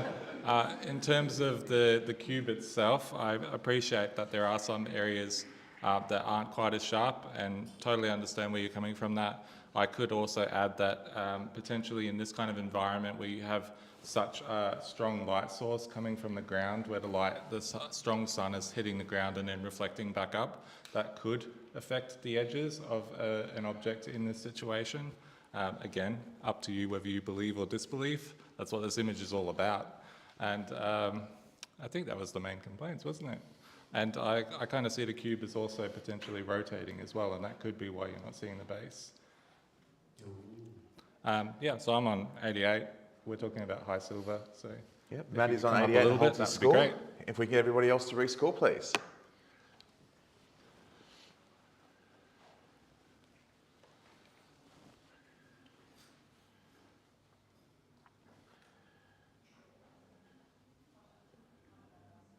Just waiting on yours, Jackie. Yeah. And we have an 85, a very solid silver. Congratulations to everybody. I'm going to give you a blank screen, please, if I can. We're going to make some judge changes if I can. So, Mandarin, I might get you to hop up for Bruce. Yeah, Jeremy, I'll get you, Mark said, to come in for me. Matt, I might get through. You might come in for me for a tick. We're going to make some, lovely to see some faces back in the room. People have been busy. You assume you can have 10. And we'll have our next print, please. Next image, please, sorry. Old habits die hard, don't they?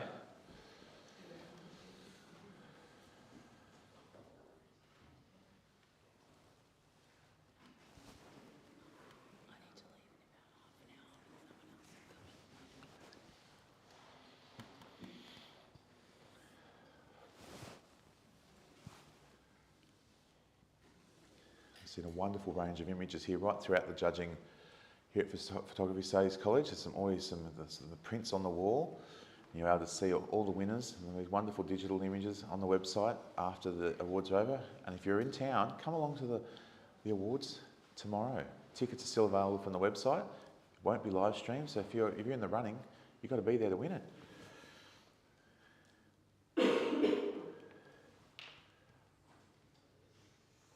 We have a score of 79 and I commend it, and I have a hand straight in the air. We love decisive moves. That's what Bruce Moyle is at 86. You have some help in the silver range at 82, and then 3 in the highly commended range as well. Right, this image is simple but also kind of complex when you start thinking about the story behind it. A footballer kicking through the goals, that's the first obvious thing here I see. But the reason why I look at it this way, it's about a person's career and the public perception, the gardener, the person, the everyday blow, the guy out there who's, the armchair critic, they can make or break somebody's career just by how they support people and that. And so people are working a tightrope, social media and everything else these days, public opinion. So I see this as a metaphor for, a sporting career based on public opinion. And the paper in the background as a texture is actually interesting as well. I would have preferred it if it was newspaper, like just to make it even more obvious. But its clarity of it just being white is good.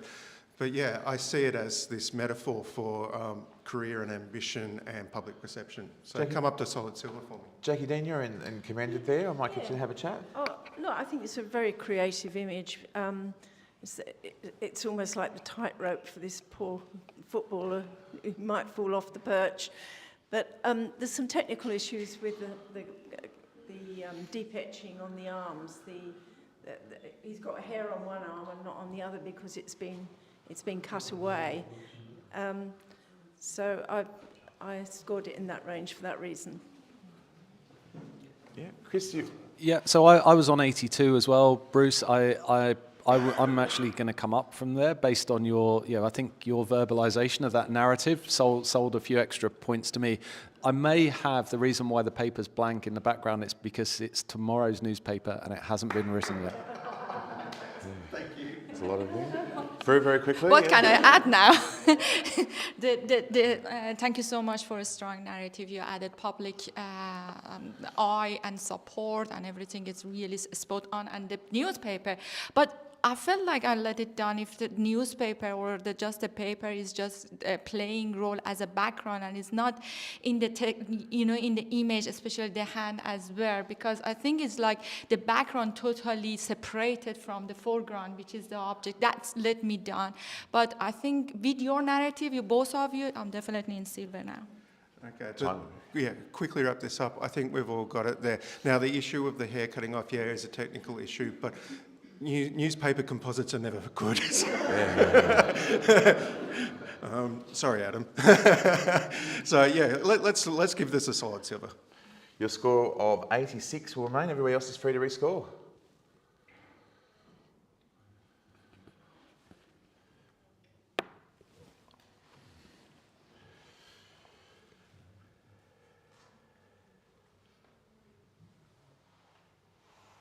Some great debate there. We've got an 83 in the silver award. Thank you very much. Just like to say, as a newspaper photographer, I resemble those comments. And he's absolutely right. About the newspaper photographers, that is. So we'll have our next image, please.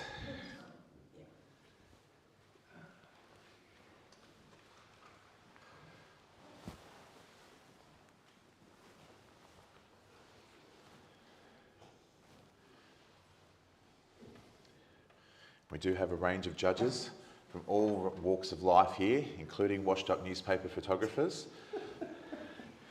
Fine art, portrait, family, travel. Such a wide range of talent that we have here.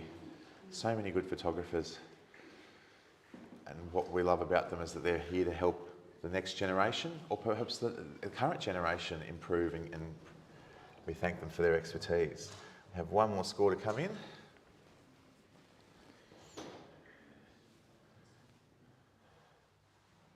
And we have a 79, very commended. I have a hand in the air.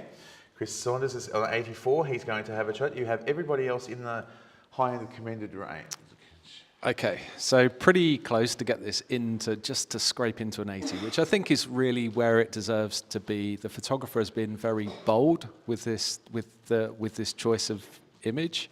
There's not much to, it's just very, very plain and simple and black and white and punchy and contrasty. And I'm sort of seeing all that talk about cubes and space aliens, I think, has got me into this. I see this as almost like a space being floating in space with the stars behind it. Sort of the two roots coming down are its arms and the head, the leaves of the head. That's where I think it's just worth a couple of points just for its boldness. Mark, you're around that average score as well? Yeah, I saw all of that. It is nebulous, it's floating in space, but really for that to be a critical success was being sharp throughout the frame, and it was the depth of field issue that kind of let the team down in that for me, and I would have loved to have come up, but the depth of field just needed to be a little bit greater. Fru, you want to make a quick comment there? Yeah, I just want to add a very quick comment. I'm really with you with the narrative. I feel like the creature in a galaxy is like a jellyfish to me. But I think like there are lots of areas like overexposed. We lost details, and it's really eye-catching, and it's a bit distracting. That's the only thing I wanted to add. Chris, your right of reply. Okay. Oh, it sounds like I've still got a bit of work to do, but a space jellyfish thing floating in space in a black and white image picture of a plant is worth 80 points all day long. And with that assertion, we'll see if everyone else agrees. You're free to rescore. Chris holds his score at 84, currently scores 79.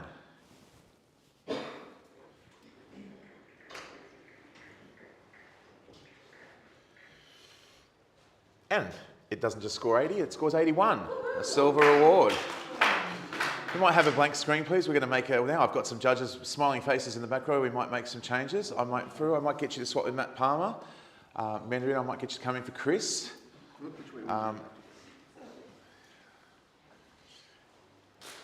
And no, I'll let you enjoy your coffee for a little bit longer.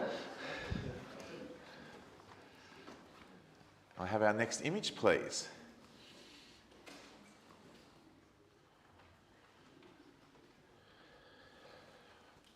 Sometimes our judges are called away for various things. There's lots to do in these weekends, different categories, different things. We thank them for all their efforts. It's good, hard, solid fun, isn't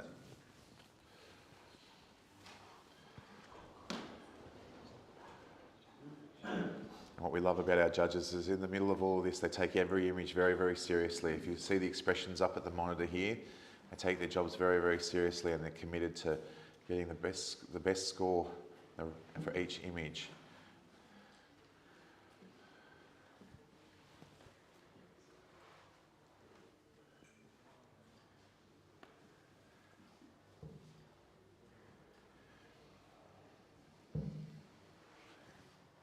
We have a score of 79, and we have a good range of judges right across there. Commander, let's give it a clap, everybody. That's a great score for the entrant. And I have, Matt, you're right there about to come on the panel. Yeah, I put it in the commended as well because of the different ways that you can approach such a simple subject. So I was seeing a comet or an egg with little swimmers going after it, whatever you see in it. I think what could improve it is just developing whatever the concept is a little further, adding a little bit more texture to the background perhaps that supports that narrative. And great comments, and I've got a few nods from right across our panel. I hope somebody gets something out of that. We'll have the next image, please.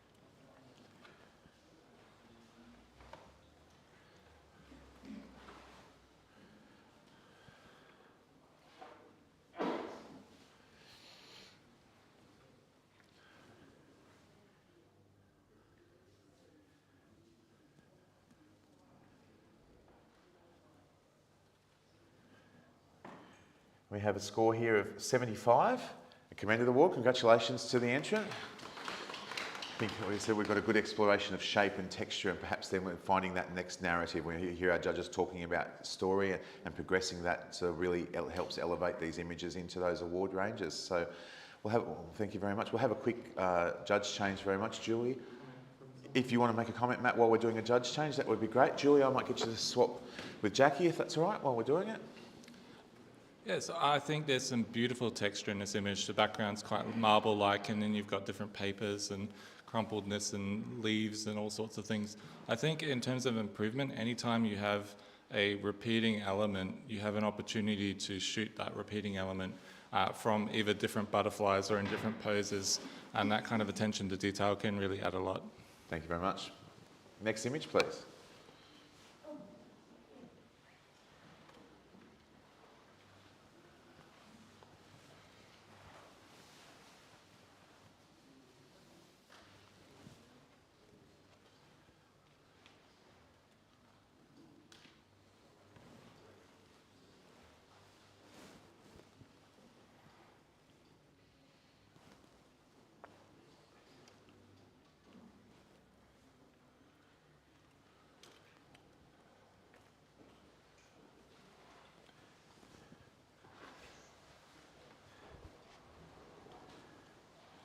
Judges are working away here. We've got some scores coming in.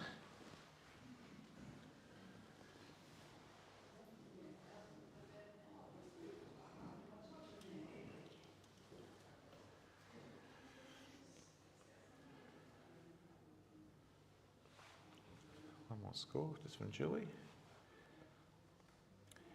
We have a score of 79 and a commended image. I have a hand in the air straight away. Matt Palmer's here He is on 86. Matt, you have someone in the silver range at 82 and also 2 other judges in the commended range. Yeah, so this might take you for a little bit of a loop, but I actually see somewhat of a self-portrait of a photographer here, or a portrait of a photographer. It's like their mind and their headspace is completely consumed by different frames. And those frames are kind of got this orbit that wraps around their head as well. They're continually thinking about what's going to be in the next rectangle. And so that's how I interpreted this image. I know that there could also be fashion applications or all sorts of different directions that you could take this. And I think those different ideas only strengthen the overall graphic nature of the image and the different ways that we can interpret it. It's very bold, striking, and let's talk about it. Mandarin, you're just below the commended range down there. Yeah, I definitely agree with Matt. It's a very interesting graphical image. Things that sort of kept me from going up a little higher was, and I might have I'm sure I've got my brands incorrect, but that white curvy line, just I keep thinking of is it Nike or one of those, ranges, and I can't get my head out of that. I don't understand the idea of the colours, the way they've been used, the dotty lines, but the other thing that I just can't get past is the placement of these boxes, because it almost, the one over the mouth almost looks like a straw coming out of his mouth, and I just can't get that out of my head. So yeah, there's those sort of things I'm struggling with. Mark, you want to make a comment? Yeah, the delicious part of this image is right at the bottom, where we've got that lovely gradation over the skin. We've got 3-dimensionality, and as we get up to the head, it's kind of lost into a 2D, and we're losing what would have been a beautiful round rendition, and I'm struggling to find how I can make sense of that narrative. So if you can make sense of that, I will come up. Julie, do you just want to? Yeah, no, I scored it in the commended range, and for me, there is in the ear, and that threw me off, because I think I'd rather it a solid silhouette rather than having just those highlights in the ear. And yeah, the incongruity of the Nike symbol, I was trying to see if I could see someone's shoes, if it's around the right way or not, with the frames, because Nike's known for sports clothing, not frames, so... Tell me more. Matt, you're right of reply. Yeah, I guess we're going to associate all curvy shapes with the Nike logo. I think it speaks more to the success of that brand than it necessarily does to the photograph itself. I think it says more about orbits, and I could see a rocket ship at the top of this and not go, oh, well, that's Nike. So I feel like if you must hold that against it, then fair enough. But I just think to hold a brand against a shape is a little interesting. In terms of the other complaints, I completely 100% agree with you. That's why I'm on 86 and not even higher. So I guess it's up to you to determine how you're going to weight that. I feel like the little dots and things on the frame do give it an extra texture, an extra dimension, especially when you have areas that like are white on white and you're trying to create some sort of layering in those areas. As far as the colour goes, I don't know, but I find it kind of interesting, and it pulls your eye towards the centre area and around the face. So there's a lot of things I don't know about this image that I can't answer for you, but you'll just have to see how it works for you. That is on 86. It's currently scored 79. Judges, please rescore.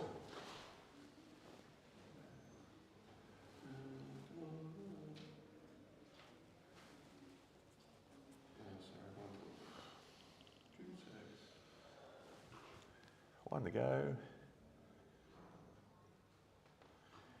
And the image scores an 82, a silver award. So great discussion from our judges there. I might make another judge change and get Jeremy to come back onto the panel for me. Bruce, I might get you to hop off. We'll have our next image, please.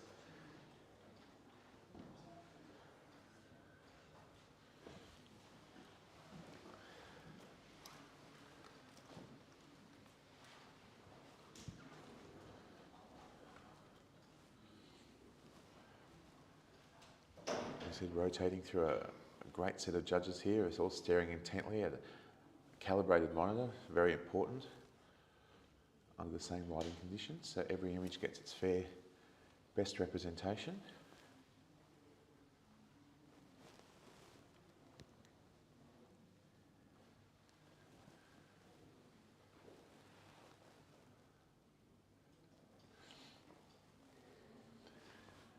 scores, please, judges.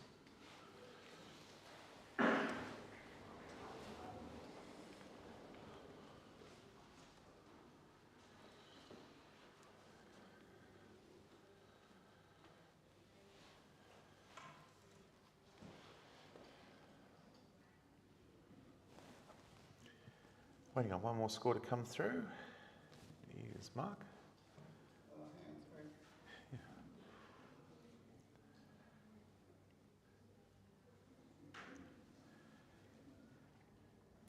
We have a score of 79 by majority here. Are we happy with that? No. Jeremy says no. He says he wants to challenge it on 84. You do have some help on 83 and 3 other scores in the high commended range. I do have lots of questions.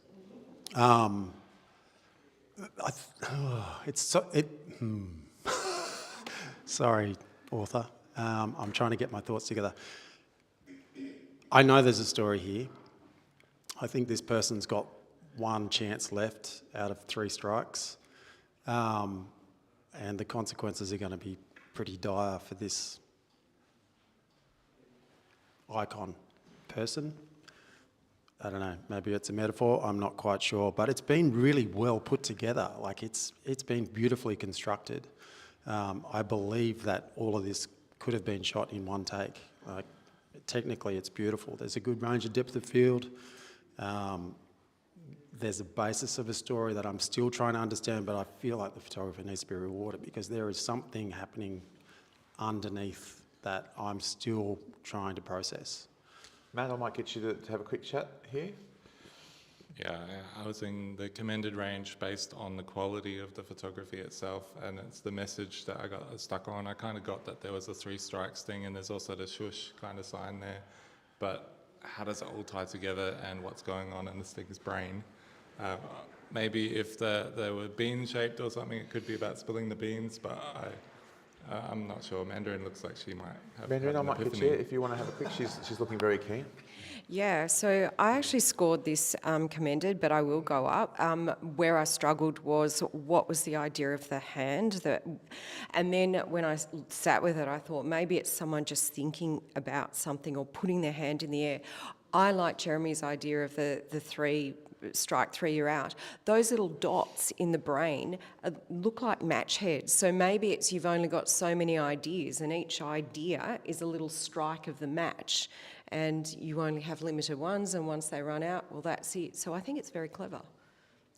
Matt, Julie, did you want to add to it? Yeah, no, I'm loving the narrative coming from it because I gave it 83, and it's a redhead match story. So that is why the red matches are in the head, and it's giving you got 1 more chance.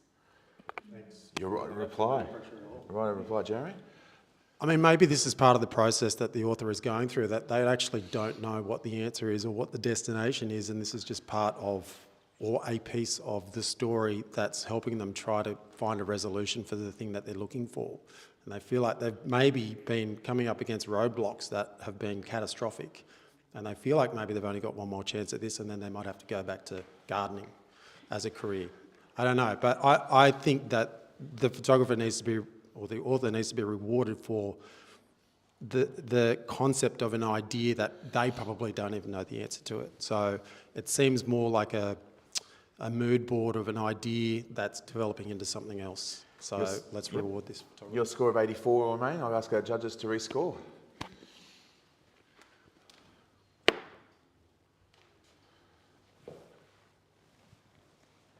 And we have an 83, a silver award.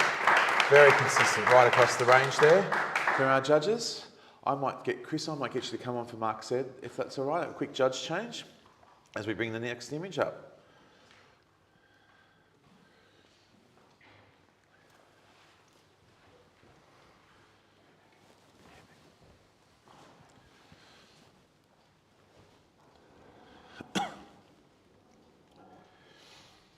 Great things about our system is it allows our judges the freedom to talk, and we talk with great respect towards each other's ideas. Sometimes not everybody sees everything, and we appreciate everybody's perspective, and you see as our judges work as a team to come up with the score. thank them for all their hard work over the weekend.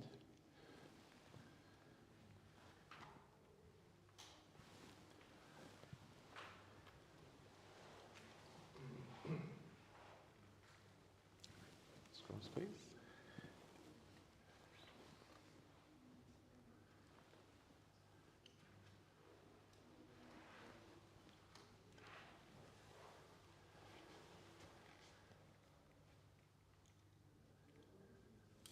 Just waiting on one more score. We have a score of 79 in the commended award here. Give it a clap, everybody. Does anybody want to give a comment for the author here? Matt, or no? Yeah, I'll get you to... Yeah, it's an interesting image. That line that comes in from the left really successfully guides you towards that lighthouse on the right, and the dog and the plane and nice touches. What held me back a little bit was the communication. So, for example, there's a texture over most of the image, and then it's not over those spheres in the top left, and that kind of makes them significant, but they don't feel like they're significant. So that leads me to ask what it's communicating. Lots of overall, technically, it's a pretty image. Some great words for the entrant there, and we thanks very much. Next image, please.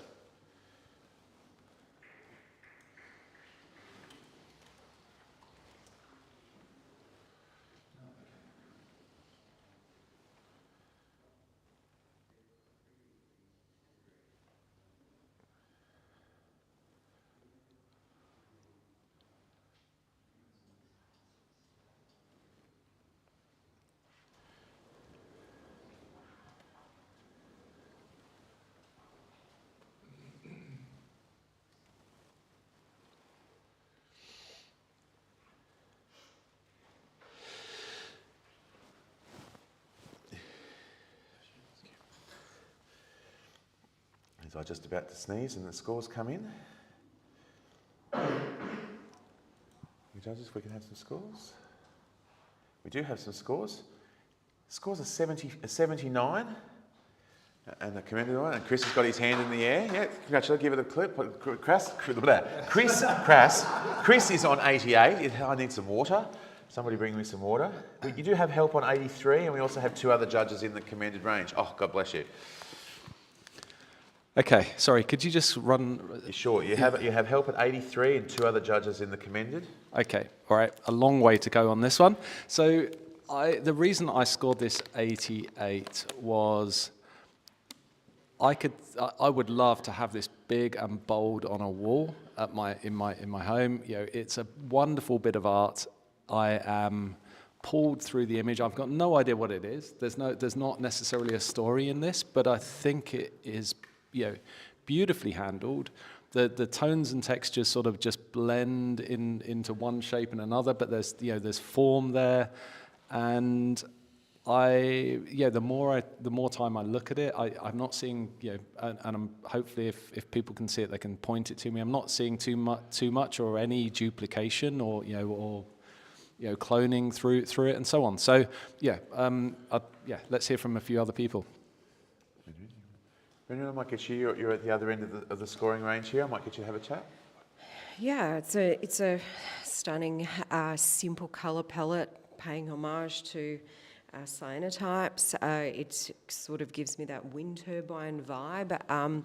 Where I'm struggling is in what it's trying to represent, and it may not need to represent anything other than a graphical image, but those little lines, the slivers, there's one in the lower left that has a clear leading line that follows up, but the other ones do not have that. It's like they're floating in space. Plus also there's a little sort of claw shape coming out of the one on the lower left, but it is not followed through in the others. So I'm just confused by the image. Julie, you're also in the silver range here. I'll get you a quick... Yeah, and I believe it's, well, for me, it looks like a multiple exposure of some blades. You mentioned wind turbines, but for me, a smaller rotary blade. And so we've got a strong highlight down here, which is echoed at the top, and then the other ones at the side are lighter, which also match. So as the blade is curved and it's gone around, the higher have hit the highlights. So to me, giving that spherical movement of these blades with a lovely texture over the top, it just creates a really beautiful art piece, which I also would enjoy on the wall. So yeah, I've given this a silver and believe it deserves a silver. Matt, a very quick comment? Yeah, I was commended. Just to add, it is unfortunately a duplication. It's just a flip and rotate kind of thing going on there. The textures on, particularly in the highlights, they match, but in a reversed kind of way. I think if the lighting had have come from a direction and that represented throughout the image, that would have actually made it a really nice surprise. But yeah. Chris, you're right of reply.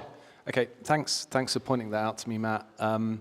It really, but it doesn't hold me back. I about the same time I think as Mandarin was talking, I suddenly was like, I'm looking at the end of a drill bit that's coming, that's coming to me, and I just, that echoed with those silvers and the blues and the cobalts that you get in those drill bits, and yeah.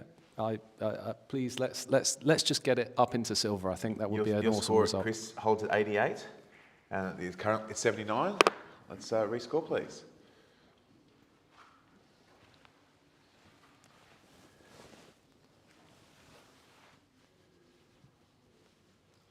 It now scores 82 and a silver award.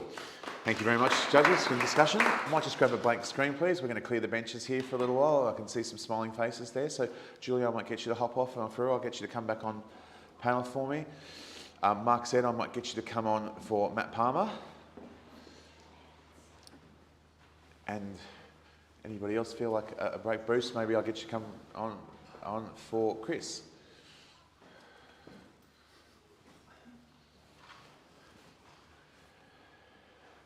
And we'll have our next image, please.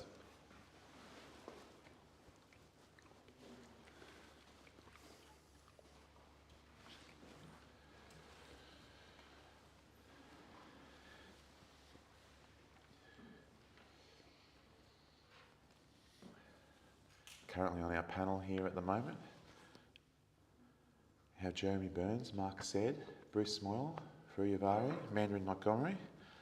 Hiding up there we also have Jackie Dean, Matt Palmer, Julie Ewing. Who else am I missing? I think that's everybody. Wonderful range of judges here, all working their best.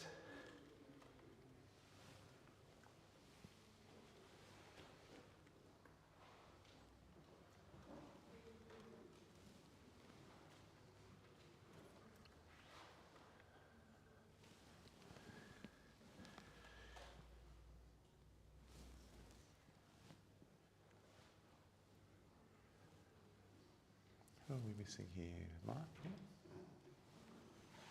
There we go. This image scores 76 and the commended. Well done to the entrant. For you're right on the average. If you want to make or just above the average, if you want to make a comment. Yes, of course, such a beautiful color palette and the bond between lovebirds beautifully captured. However, I think like to improve the image, like the main light is more tilted to down, so it make a really brightness on the skirt, and it gives a bit of distraction. Perhaps like bring the light a bit down and towards the faces to elevate the image to the next level. Thank you very much. We'll have our next image, please.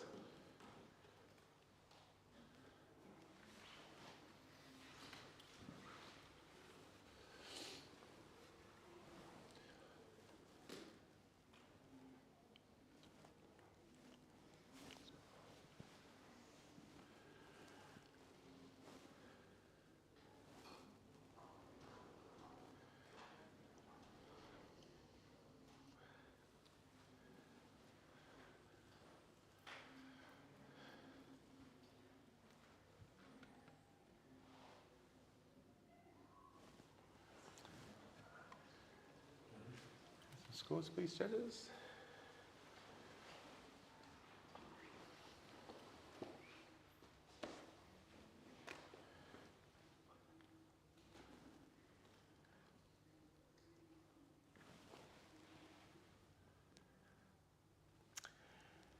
We have a score here of 78 in the commended range.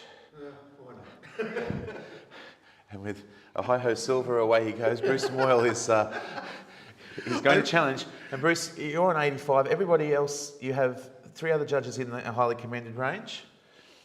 Cool. All right, so I think this is really novel and interesting, and it's a pretty simple piece of communication when you sit back from it, but when you come into it, I found, when I went through the run-through, I didn't see that there are wooden blocks and toys and stuff. So skiing is a thing which people do, and once you get really into it, it becomes a hobby, it can become an obsession. And I found that it was really well put together, like the idea of trying to fill up the passport with all these different places that you can go to and travel to, and all the different activities you can do in there, but including like being a child when you first start all the way through to like an expert right at the top. You're going through the sort of the motions of the history of this person. Yeah, they're all different colours and that, but I see it as, you know, there's a life progression here. So yeah, I reward it with a silver, and I think it should be there. Prue, you're on the other end of the range. Yeah. Thank you so much for bringing the childhood and falling in love for the ski and trying to make it adventure and journey. But I feel like in terms of post-production, I can see some errors, and especially around the image, we can see some like a shadow happen. It's not really cohesive. I don't know why they are there. And also, I feel like at the background, we see it like a mist or something, but it's not really quiet there. It's like the overall element came together, but not really sitting perfectly together. That's the only part for me. Mark, you're right on the average there? Yeah. Ski passport, I would have loved to have seen cultural connection through the colours of those stamps and a better representation and development of the narrative to really push me into the silver range. I think it's, a well-executed piece of impact, but it's just it could have had that little bit extra punch with that boost to the narrative. Bruce, you're right to reply. Yeah, that definitely could have made a difference. I think, yeah, you're right there, Mark. In regards to the mist and stuff like that, I sort of feel like it is like a little bit of, when you're in the snow, sometimes it's clear and sometimes you get those slightly misty days and stuff like that. So I think it's just an interesting element to add to it. I don't think it should be a high silver or anything like that, but I think it should be rewarded for an interesting execution. So yeah, come up to silver for me. Bruce's 85 will hold. Everybody else is welcome to rescore.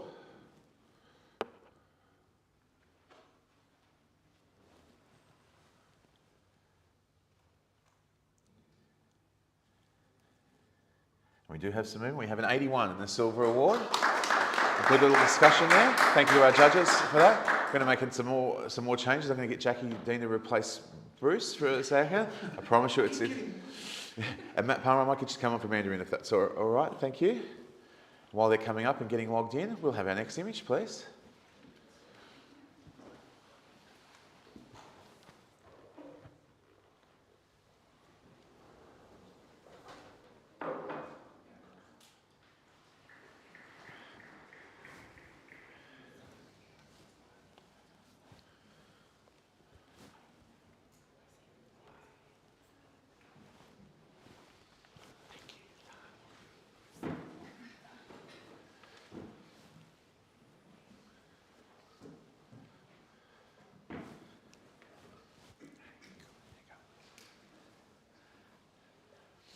The scores, please, judges.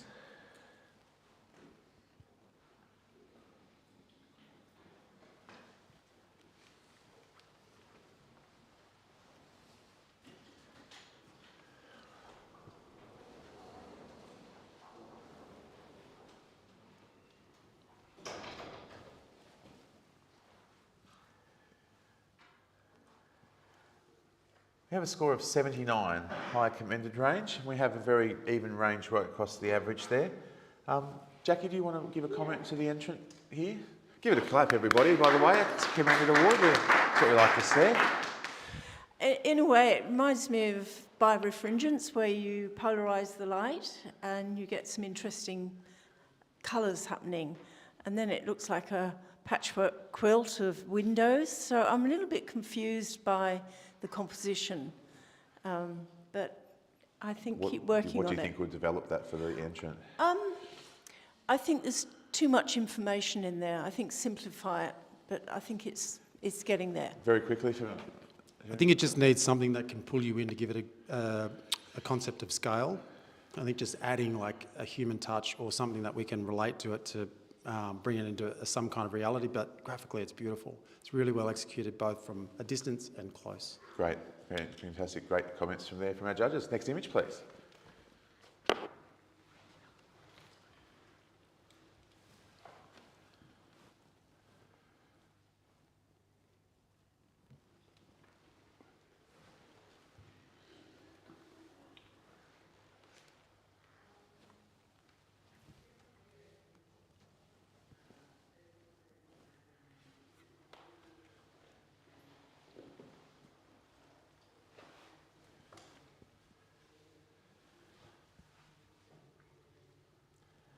We have a score of 74 here, and very consistent judging right across the range there.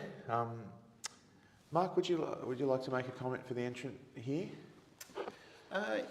Yeah, look, I think there's a little imbalance in the composition. They could run a little bit more smoothly through the frame, maybe look at kind of rotating a little bit more to a diagonal rather than trying to retain that vertical on the left. Yep. Yeah, I saw a kind of like a minotaur with a fireball in its hand, so I felt like that rotation might change the intended communication, but some greater clarity in that form and the practice of that technique could pay some really good dividends in future. Yeah, some good images there, and I think we all see, sort of make our own minds about what we see in the figure and see what they're represented, but perhaps developing that will get the entrant able to move them up. But thank you for your comments, everybody. Next image, please.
Some scores coming through here.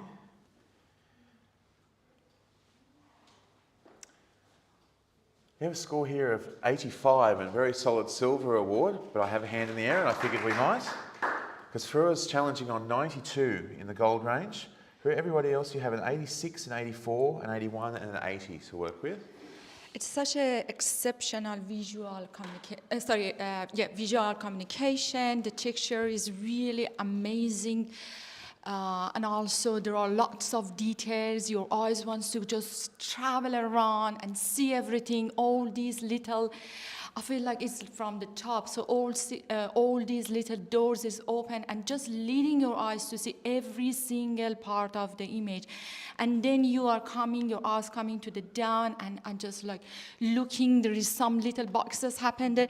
This is so minimal, but at the same time, there is so much to discover. When you have spent more time with this image, you feel like this is a piece of art.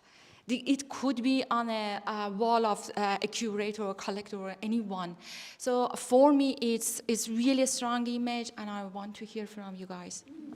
Mark, you're in the silver range there. I'll get you to have a...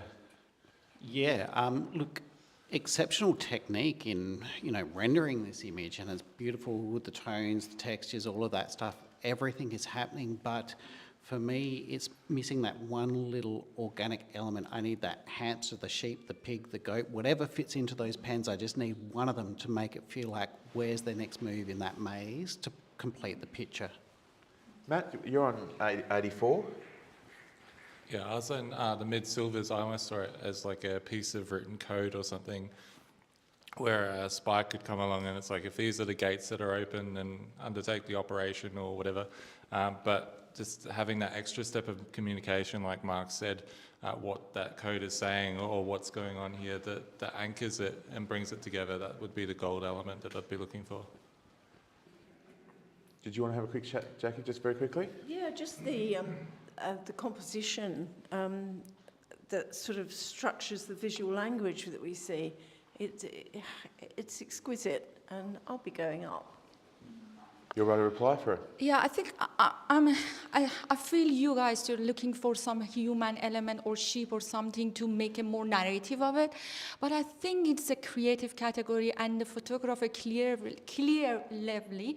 smartly, take a very simple, minimal, perhaps a dead area to turn it to a piece of art. It's minimalistic, it's strong, there is nothing wrong about it, it's spot on, and I think it's exceptionally exquisite. So I think we deserve a gold. Fru is at 92. It currently sits at 85. Judges, please rescore.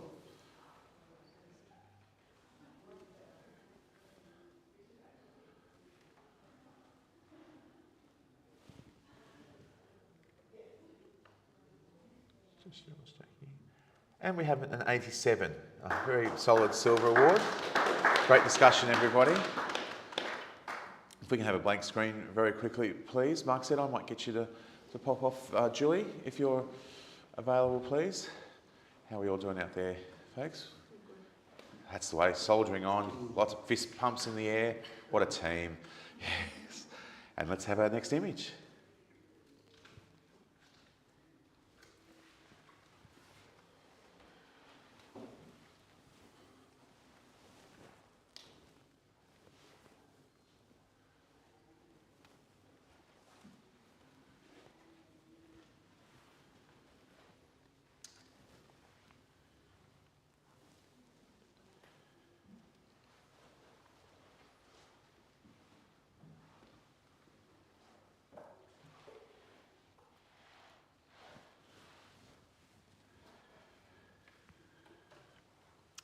We have a score of 76 and highly commended. Congratulations, everybody. Let's give it a clap. Very good. Who wants to make a Matt? Scotty, you're right on the average there, Matt. Yeah, I like the sense of movement that's been captured in this photograph. It's almost like there's dirt and debris spraying off the roots as this weird bouquet has been thrown across the room or something like that. I think how it could be improved is perhaps choosing a greater depth of field so you've got detail in the foreground, leaves all the way through into the back roots. Yeah, great attention to detail again from our judges. And we've just had a quick judge change while it's been going. Bruce Moyle is on the panel, back from his self-imposed or me-imposed exile, which never was. But we thank him. Next image, please.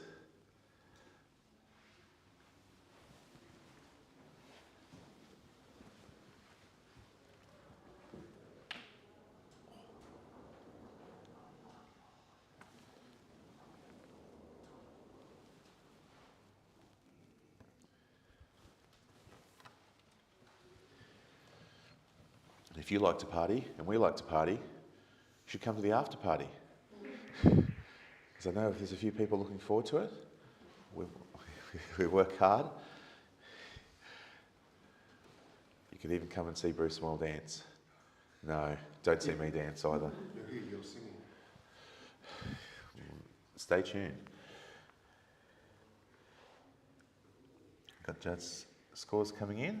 We have a score of 78. Commended. Congratulations to the entrant. Bruce, do you want to have have you got? It's all right. Right on the average there. No, beautiful still life, very well handled all the way through the image. I think the thing we would look for now in the creative category is just a little bit of narrative, you've got the technique down, find something to give us a story. Perhaps some depth there, perhaps, there's good detail in the front of the image and perhaps, finding that's a little bit extra that gives you that narrative or some other technique that we can use. But thank you very much. Next image, please.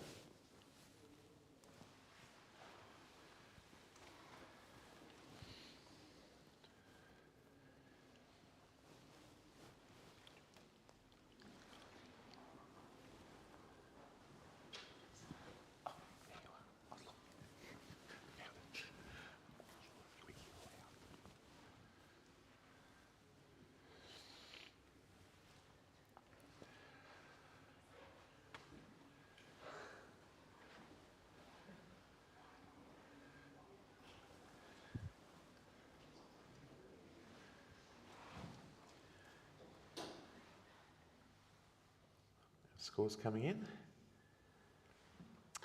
We have a score of 79 in the commended range. I think I'll have a hand in there. Yes, give it a clap. Matt Palmer's on 87. He's going to give it an elective challenge. You do have help on 83 and also 3 others in the kind of commended range. Yeah, so what I'm seeing communicated in this image is a fish that is so deep in the ocean that no light can reach it, and it's either generating its own light or the photographer has dived down into the deeps, withstood the pressure, and has captured this using some sort of black lighting technique. So it's almost like they're bringing us a creature from the deep, and I don't think like they've constructed it out of something that we would normally see and then gone, oh, it's a creature of the deep now. I think it's like legitimate. This is some interesting creature. You can see beautiful detail in the jawline there. You got the eye with that orange pop to draw you in. There's a little bit of orange in the top fins as well, just to balance it out a little bit. Greens, purples, such an interesting color palette. Very unique, and I think we should reward that. I'm on high silver. Let's see, who can we have? Julie, I might get you to... I was very interested to hear what you had to say, Matt, so that explains some things. I don't have a lot more to say. It is really well done. I gave it highly commended, so I need to be drawn into believing the deep sea. Drew, you're right in the middle of the range there at the moment. Thank you, Matt, for challenging this. Amount of time I'm sitting with this one, I find that it's more interesting. The color palette is very alarming. It's like this is dangerous fish. If you just be close to the fish, it can eat you. So for me, it's like, I don't know how the technique, it's the photographer diving there, it's an X-ray, it's what it is, but I feel it like it's really interesting. The color palette is very interesting as well. I'll definitely come up, I'm not really far. Bruce, just very quickly. Oh, I just found my story. Thanks, Matt, for challenging. I was in the commend, I'm definitely coming up. I think Julie said it in a different image, but there's where you get the polarization on plastics and stuff like that. I can see like the idea of this fish being made of plastic. We have microplastic in the sea. It's everywhere now. Have we got a new life form here made out of plastic that's got all that fluorescence and stuff like that? Yeah, it took me a bit, so thank you for challenging, but now I see a narrative which is really strong. You're right to reply, Matt. Yeah, no one said anything bad, so plastic or organic, let's rescore it into the solid silvers. Matt, you're stay at 87. Everyone else is welcome to rescore.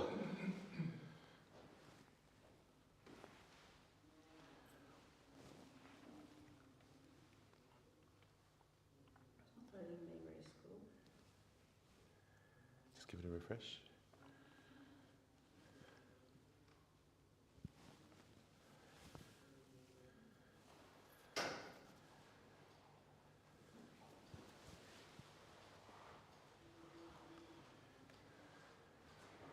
How you going, Julie? Yep, I'm getting there. Good. I haven't been looked at before. There we go. We have a score of 84 and a silver award. Congratulations, everybody. Andrew, I might get you to come in for Jackie Dean, and Mark said I might get you to come in for Matt Palmer, if that's all right. We'll have a quick judge change. And while we're doing that, let's bring up the next image.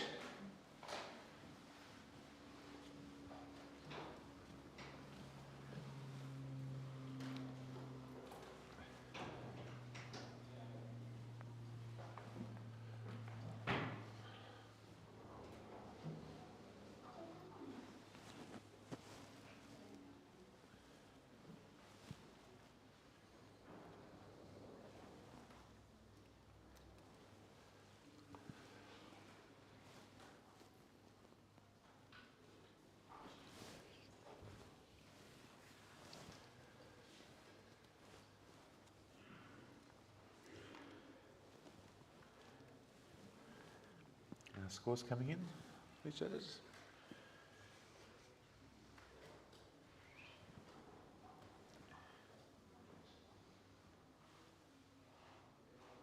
We have a score of 83 and a silver award. And very consistent judging right across the range there. Anybody would like to give a comment for the entrance here? Oh, you do it. I'll do it. You're up there. You can go. Look, there's a great look.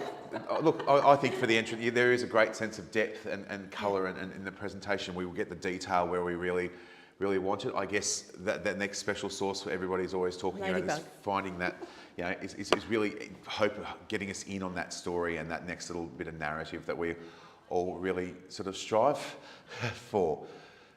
Very quickly, I might do another one. Jeremy, I might get you to come in for Furrow, if that's all right. Let's have our next image, please.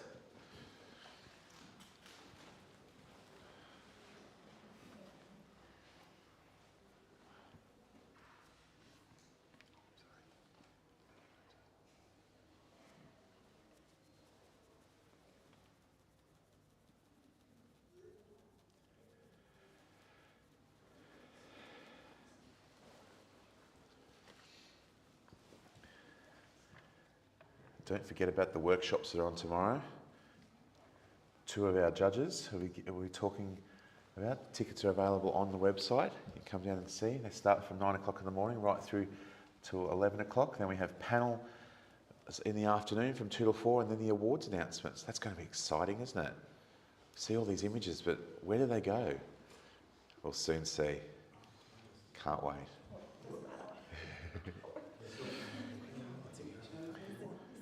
Judges dancing in the front row here. We'll have some scores, please.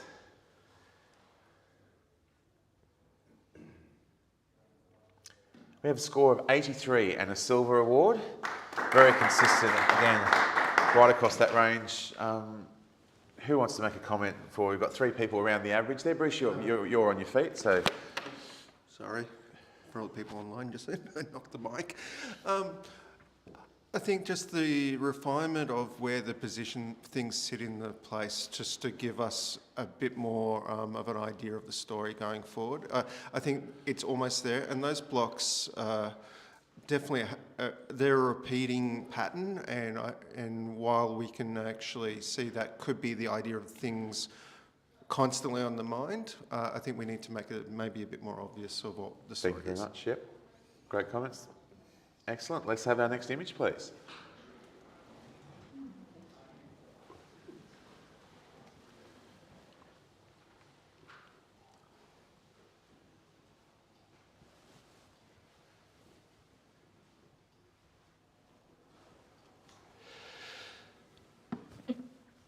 Excuse my sneeze.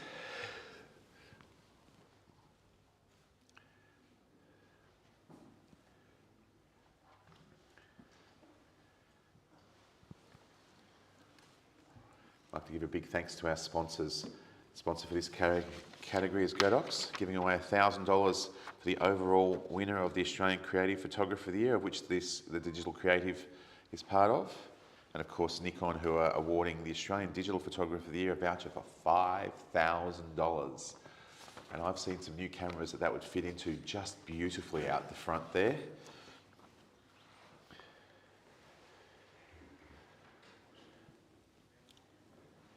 Thank you, judges. We have a score of 80 and a silver award. Some very consistent judging. We're right across the average there. Jeremy, you might guess that you're close to the average there. I might get you to... Yeah, this is a really beautiful image.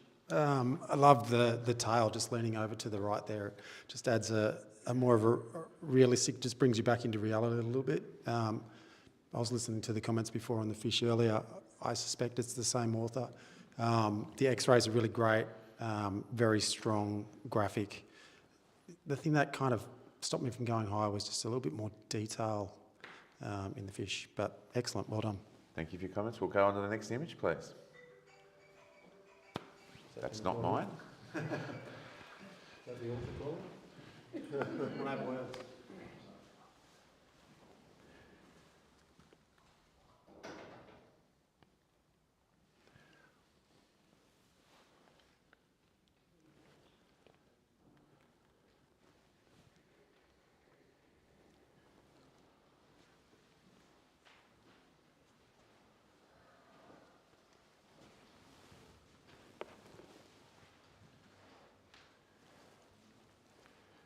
I'd like to thank everybody involved here at Photographic Studies College for making this wonderful place available.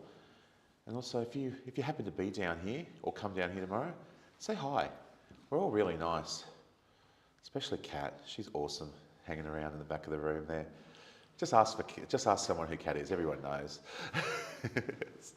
No, we thank everybody for their efforts, and that just doesn't mean our judges. That means our people behind the scenes, our panel chairs, our live streams, our food people, everybody. We have some scores, please, judges.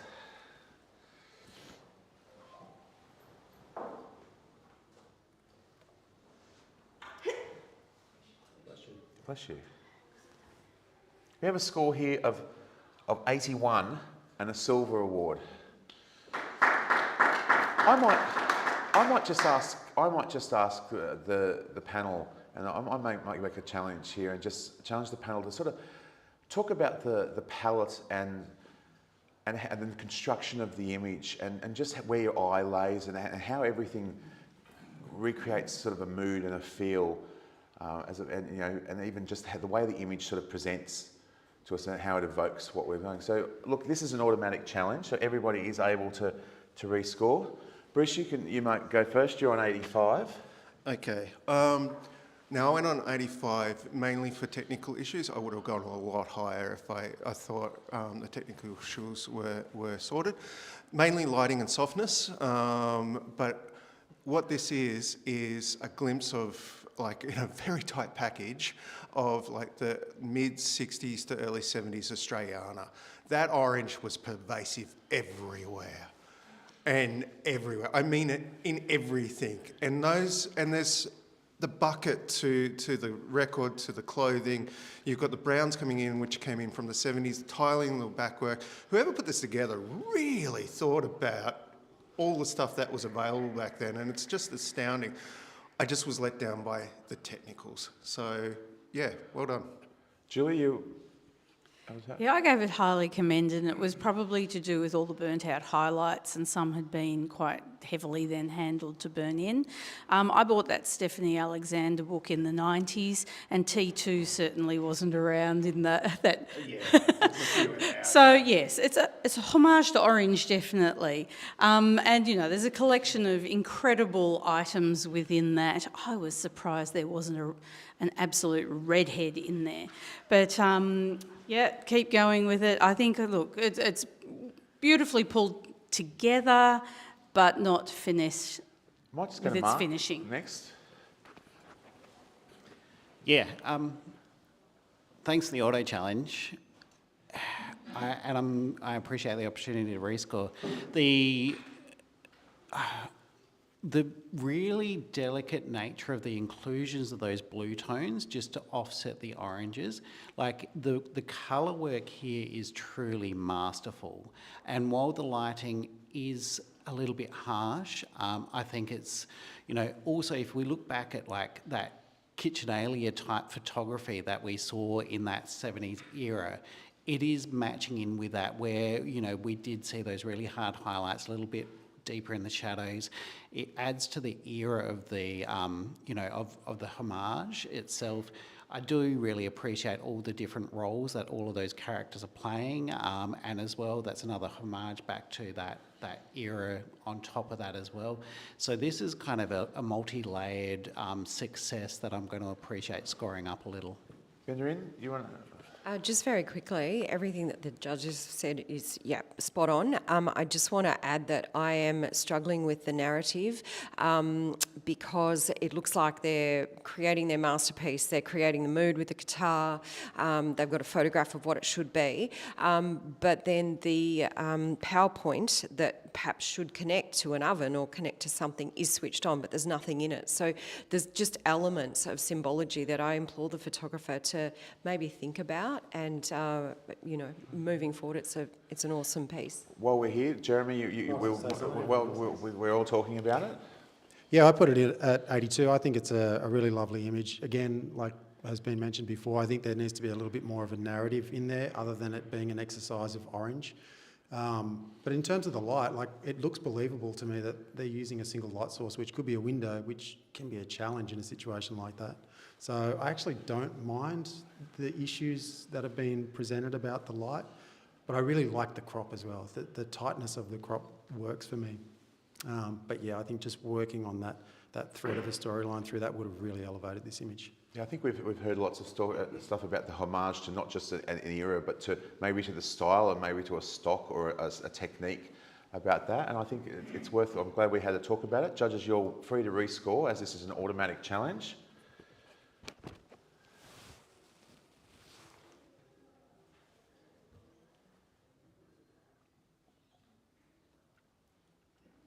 And the image scores 82. We have a little bit of movement, but thank you for the discussion, judges. And with that wonderful discussion, I can tell you that we are at the end of this category.